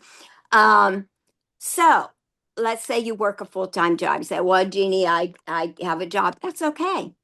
I do know from my working days when you get off work, most people get a break, usually in the morning, in the afternoon, and lunchtime. So what do you do on those break? Just sit around in the lounge where everybody's talking negative and that kind of thing? No, go out to your car or find a quiet little spot. I used to always find little cubby holes where nobody ever went, you know, you could just go and close the door and really just make some phone calls for 5 minutes even. Or go to your car if it's not 105 degrees, okay? Or here's the other thing, and this might make you feel a little bit better, so not so restricted of meeting time deadlines and that, like getting back to work. When you're finished at work for the day, don't go home. Pull up into Albertson's parking lot, put your car in park, and make some phone calls before you go home, because I can guarantee you, when you get home, somebody's going to want to eat dinner. There's laundry to do. The dog's barking. Who knows what all is going on? And besides that, you're tired. You've worked all day. You're hungry too, and all that. And then you think, oh, you know what? I think I'll do that tomorrow night. And it goes on and on till you never get it done. So that might be a better thing for you. But before you go home from work, just pull off somewhere and make those phone calls. And I can promise you, if you will make the booking phone calls, you will have bookings. And remember, bookings are the lifeline of our business. That is where we have to go. So, does anyone have any questions on that part of it? Or, you know, I know it can be as scary picking up that phone as it is almost Julie sending her in there to get that name. But you know what? You're not even looking at them. They're not looking at you. They don't even know you. Like, who even cares? You know, they don't even know who you are. So what? But I will tell you this. I've learned this from experience. You've got to have those names there, and you've got to be ready. Now, if you're going to do it at work and that, you've got to have them organized, that you've got them with you, that you can make notes on there. And so you will follow up. You're going to keep track of who you called, and I'll use leave or LW for leave word, or V for video. I know exactly what I did which days. The other thing, out of sight, out of mind. Now, how do I know that? Well, that's from experience too. So, you know, I've been packing up because I'm getting ready to move. And I told Michelle the other night, said, you will not believe what I found in the bottom of this one drawer.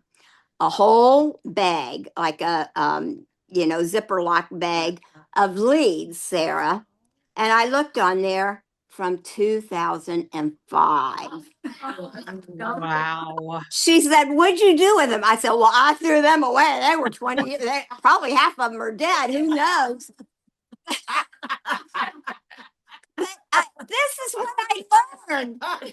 This is what I learned. Out of sight, out of mind. Why I put it, I was probably cleaning off my desk and I put it in the drawer and everything kept piling up, and now I found them 20 years later. So when you get these leads, ladies, they've got to be in front of you, that you're looking at them so much that you get to the point like Julie Weaver. Oh, for pity's sakes, just call that woman and get it over with, you know? I mean, sometimes you just have to get so frustrated with yourself, like, just get this over with. And you know what? Then you get a victory under your belt. Somebody actually wants to book something, and then hot dog. I mean, you are ready to take on the world. You think you're a booking machine of some kind. So, gang, we just make it hard, and it doesn't have to be hard, but you have to have leads, whether it's some of those suggestions Nancy had or some that Lori has, something that you're willing to work at and try and get some names and phone numbers. And then you have to make those phone calls. No ifs, ands, or buts about it. So I hope that helps you a little bit. And when you are all nervous, your palms are sweaty and you don't want to dial that phone. Well, and you know what? So if you get real nervous, just hang up. So they don't even know who you are. Okay. and try it again. So you will get good at it. And I know you look at directors think, how did she say that? You know how she said it? We've said it so many times. It's like it just spills out our mouth. And that's how practice makes perfect. You've got to do it over and over, and it becomes a habit. So, you know, for me, when I make those phone calls, this is the psych thing for Jeannie. Okay. I have to get ready with something that makes me really happy, and that would be a Starbucks coffee sitting right there. And I have to get positioned just right with my calendar, the right colored pens, the leads, and I'm ready to go. So that's just my deal. And once you've done all that work to get ready, then you got to make some phone calls. And once you're into it, well, you might as well keep going. You spent all this time getting ready. So, anyways, I hope that helps you to make some booking phone calls and get appointments on your books. So that brings us to a point. We're going to take a little bit of a break here. And so we're going to stop the record. What? Yes. Would you cover the right way and the wrong way to ask for a time to put on the calendar? Like the choice of two and the not asking them? Well, if that's important for so many people. You mean when to book them?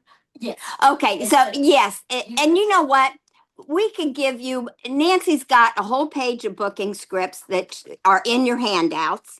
Lori's had a whole bunch of them in her handouts. And like I said, we could chop down a tree and print out stuff with scripts like so the cows come home. You've just got to do something.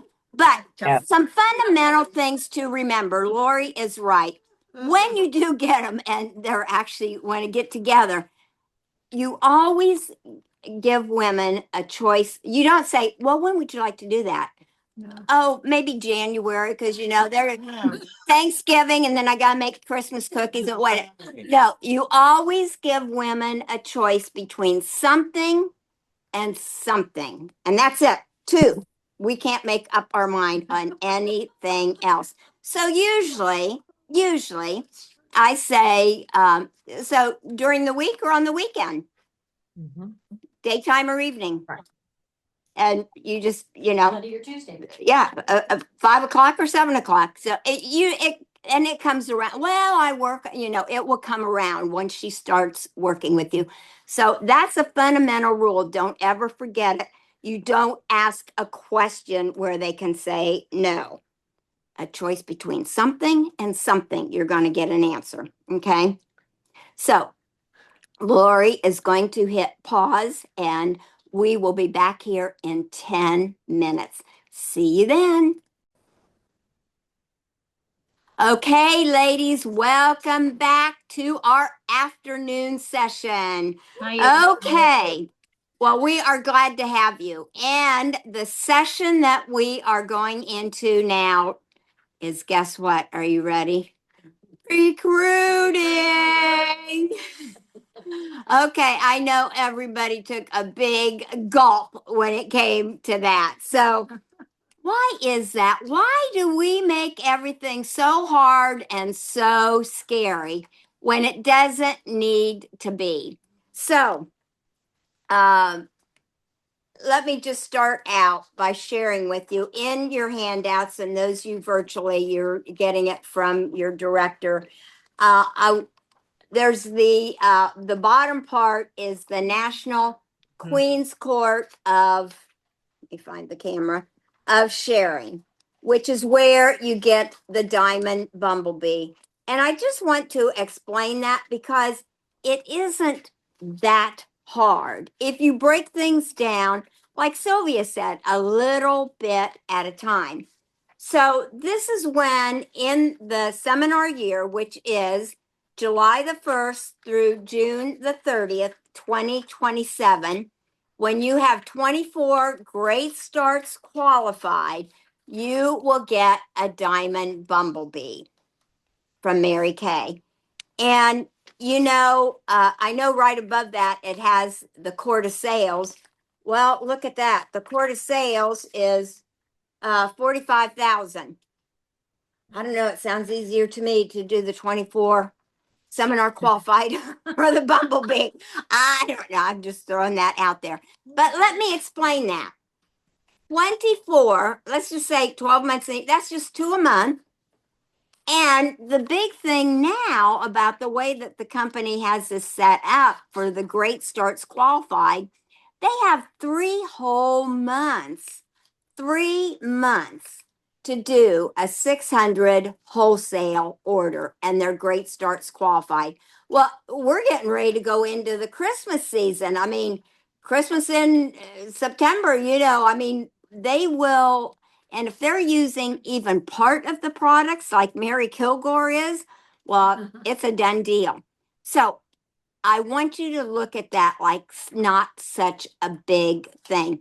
That is something actually you could bite off and chew up, and you could swallow that. So that is how that court of recruiting looks. And sometimes we don't take time to explain that so that a person can actually realize it doesn't have to be that hard.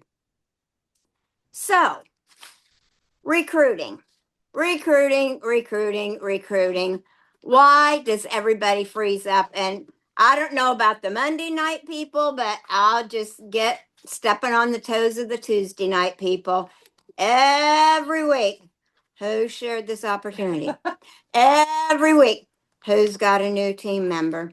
Every week, and Michelle's usually, oh, well, they're coming.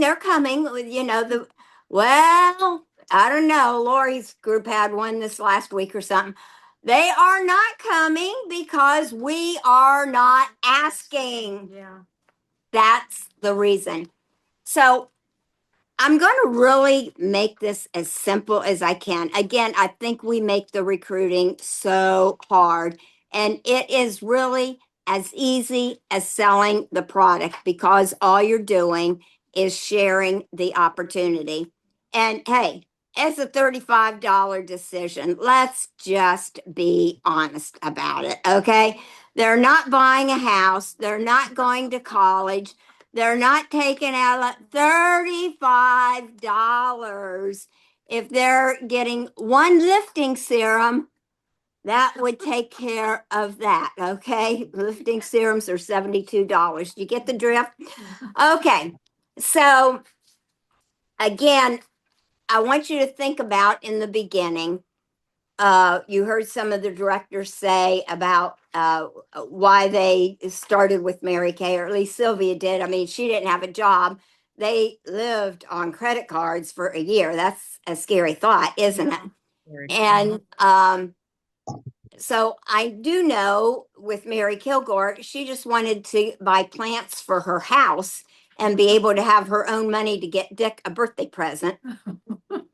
Okay. I mean, we're not talking about rocket science here. We're okay. Now, for me, that was a different situation. I was in the corporate world working 60 hours a week. I wanted out of that job and I wanted to be able to replace that income. But I am probably the exception. Most people coming into Mary Kay are really part-time. They just want to supplement their income a little more or much, it doesn't matter. And what I'm trying to say is get out of your head right now of trying to figure out who to go after, so to say, or that you don't know. She doesn't know either. Because most times when they come into Mary Kay, they might come in for one reason, but they stay for another reason. Because, let's be honest about this. Life is tough out there right now. It is. I mean, my heart goes out to families struggling with all these kids. I don't even know how they pay for all this school stuff and that kind of thing. I mean, when I went to school, you got number 2 pencils and some notebook paper, and you went to school. Now they get this list of $200. They have to come with that. I don't know how they do it, but know this: these are tough times out there, and people need help. So the thing of it is, we can help them, but we have to know what to look for and how to approach that. So I'll have to tell you my story. I know you've all probably heard it a million times, but I love to tell it. So I'll just tell it again since I'm teaching. So you already know Mary was my consultant, Mary was my recruiter and all that. And so I'm this busy corporate woman and I want nothing to do with, I just wanted my products. Just give me my products. Here's the credit card. And she would always try to get, she's not kidding. Everybody went to her house to pick up their product, including me. But she always would try to get me inside. And I was always too busy. You know, it's okay. Just put it on the porch. I'll pick it up after work. And I give her my credit card. Off I go. Well, occasionally she'd get me in there once in a while, show me new things. And so she did try several times to talk to me about the opportunity. And so one time, and I wouldn't go to any events. I mean, I wouldn't even let her facial me. This is no joke. When I got my starter kit, she would not give it to me until I sat at her kitchen table and had a facial. I kid you not. So, you didn't know she was that tough. But anyways, this was back in the day when Mary Kay was down at the Gold Building on 35. And they were having a guest event, a before and after model thing, which is no different than what we do now. We just put different names on it and that. And so she called me at work one day. She said, Jeannie, I need your help with something. And she said, I was wondering if you would be a judge. A judge, okay. Well, so they were doing this before and after model contest, and she said it's down at the Mary Kay corporate headquarters. And if you could just, where all the pictures will be laid out, and you wear your glamour so wonderful. She knew all the right things to, that made me feel good. And she said, if you could just be one of the judges. I said, yeah. So I said yes. Now I'm telling you this, there's a lot to be learned. You might be asking them to come to meetings. You might ask them to come to an ice cream social, a pizza and pie. Just keep asking, but sooner or later, you're going to get something that will tickle their fancy. Okay. So we go down there and they did. They had pictures spread out, tables of them. And I've got my clipboard and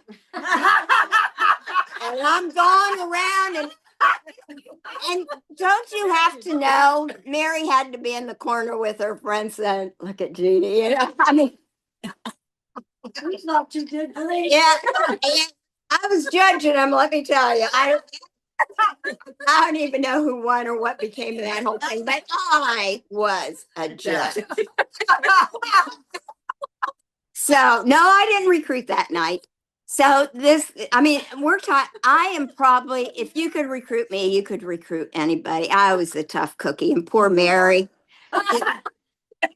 Poor Mary, she deserves every penny she gets from me and my unit, all that she put up with. So one day she finally gets me in her house and I remember it's when we had the nail care kit. Do y'all remember that? Yeah. So that kind of struck my interest. And so she starts talking about the opportunity and I'm listening.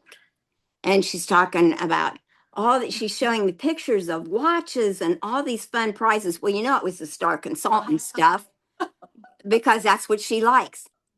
And I'm serious. I was thinking if I wanted a watch, I would buy a watch. But I didn't say that to her because I'm too nice. Okay. But I listened. And pretty soon she stopped and she said, Jeannie, what would you need to know to help you make a decision about Mary Kay? I said, how much money can I make and how quick? That was my answer. She said, oh, okay, I'll be right back. So she went back to I presume her office, and she came back with a piece of paper, which was the day where we copied things and they got on Whopper Jawed and everything. And she shows me this sheet of paper that I could make $36,000 in the year if I just did 3 appointments a week. And I said, okay, well, let's get started. Oh my God. All I needed. I wanted to know, remember, I wanted to leave my corporate job and replace that income. Yes, you enjoy all the fellowship and the friendships, but that would not have made me start my Mary Kay business. I needed money to leave my job. So this is what I want to say for that. We have 2 ears. And this is probably the hardest thing for all of us because we just we just talk about everything. Quit talking and listen. And what we hear and see from that person that we're communicating with will help to give us a guideline of what direction to go to help her, to give her the information she needs to make a decision.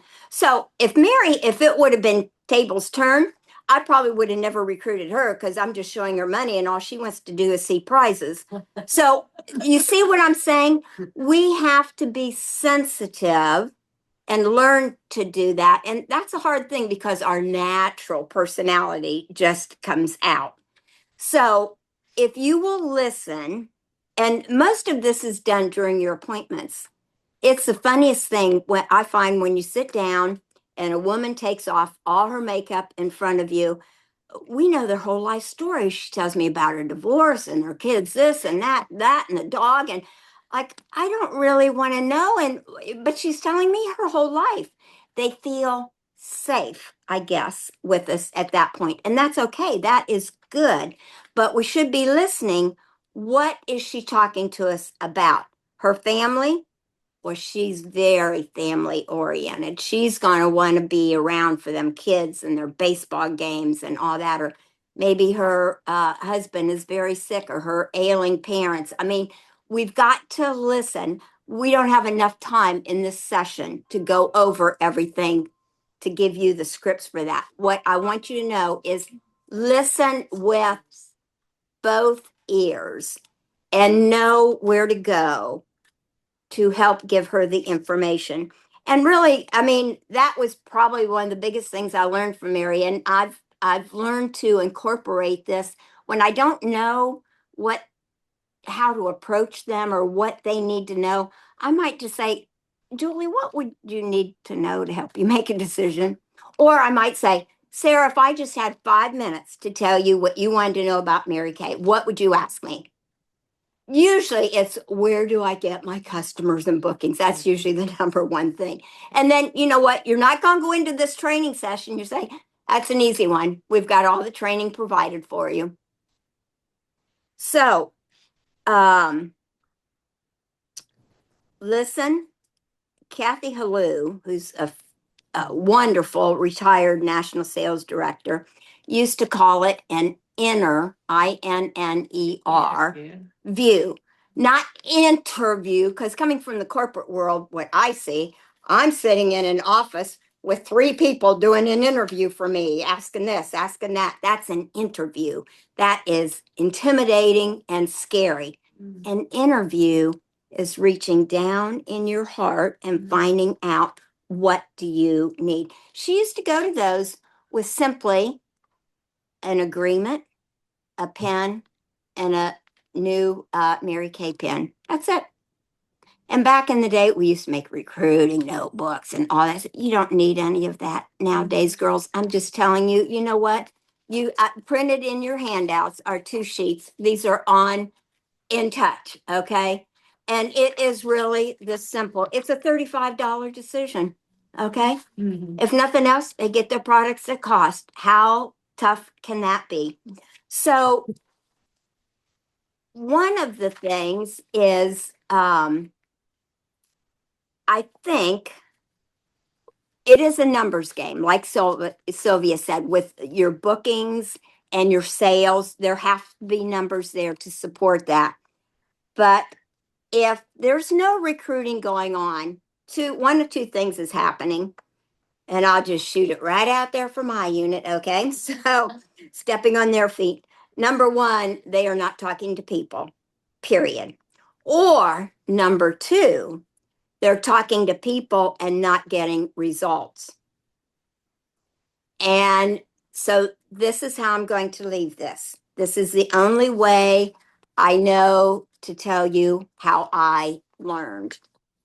And some of you might not like it because you've been around a long time, but if it's not working, you better fix it or you're going to be in the same place next year as you are right now. So this is what Mary made me do, is I had to bring people to her for her to share the opportunity. And, it's the pearls of sharing and all that. But now, gang, make it easy. I would just say, you know what? I'm trying to win a coach purse, and you can too. I need you to help me with my training. I'm holding this up right here. So, by either bringing them to a meeting, or if it's talking on the phone, that's okay. Or you're meeting up for coffee or whatever. Only when you hear someone else talking to them about what they going through that's when you learn how to overcome all the objections, because they're all going to be different at different times, and you just have to do it over and over. And you know what? I did so many of those things till pretty soon I thought I could do this just as good as Mary. And that was when it was time for me to start doing my own. So if you are not recruiting, you're not talking to people. Number two, you probably better be getting them with your director, whether it's on the phone or in person or whatever. And so the other part of that, they better be seeing something that will make them want to do this business with you. Are you happy? Do you have something they want? You know what we're doing right now? The whole world out there longs for that, to get together and have some food and be with girls that like to like each other. That's amazing, because that's pretty different out there. So whatever it is, but they have to see something in you that they like, and you better be looking pretty good, just like Mary does, with that perfect skin, because if nothing else, they're going to be getting their products at half price, and they're only paying $35. And here's the other thing. I'll just end with this as Sylvia gets ready to wrap this whole thing up. Don't even try to think about, oh, they might not stick with it, or oh, they might not this, or they might not that. Does anybody ever know that for anything? When they go get a job out in the corporate world, how long are they going to last? A week or 20 years or whatever, or get laid off? You're right, Madeline. We do not know. So quit trying to figure everything out and just share the opportunity. It's a win-win situation for you and them. And hey, if they decide not to do something with it, just put them back in your customer base and let them pay full price. It's okay. They'll probably decide to stay at the 35. Who knows? That's how simple it can be. And I hope that you're hearing my heart on that, so that you can start to build your team. Everybody in here should be building a team, whether you're working towards directorship and cars, or just that extra income coming in of the commission checks. Okay, so she needs you. And I'm going to save time. I had a poem to read, but I'm going to turn it over to Sylvia, because this $1 million sales director has some words of wisdom to wrap up our afternoon session. So there you are. Give it up for Sylvia. Well, I have to say, I have never heard Jeannie's story in that detail. No, that was hilarious. And I gotta add to it. I've just gotta add to it. The first time I was introduced to Mary Kay, they kept trying to get me to be a model. Come be a model. I was like, are you serious? And so I kept, every time it'd get almost time for the meeting, an hour before, I'd cancel on her. I never went to that meeting in Big Spring, Texas. And I lived in Midland. And then I was invited to an event by another director, and it was a Pat Fortenberry event. Well, she was beautiful and all that, but I couldn't relate to that. I was at home with my kids, and I thought, I can't be that glamorous. So I walked out of there, and I told whoever I was with, I'm sorry, but I will never do this. That is not for me. Then somebody else say, Sylvia, I'd like to talk to you about Mary Kay.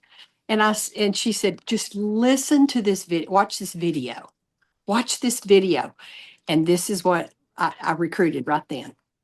Denise Kacharsky was a school teacher, and I was a former teacher. See, it was relating. And she said, I'm making 1 month what I did all year teaching school. I went, huh? Because you didn't make any money teaching school. Yeah.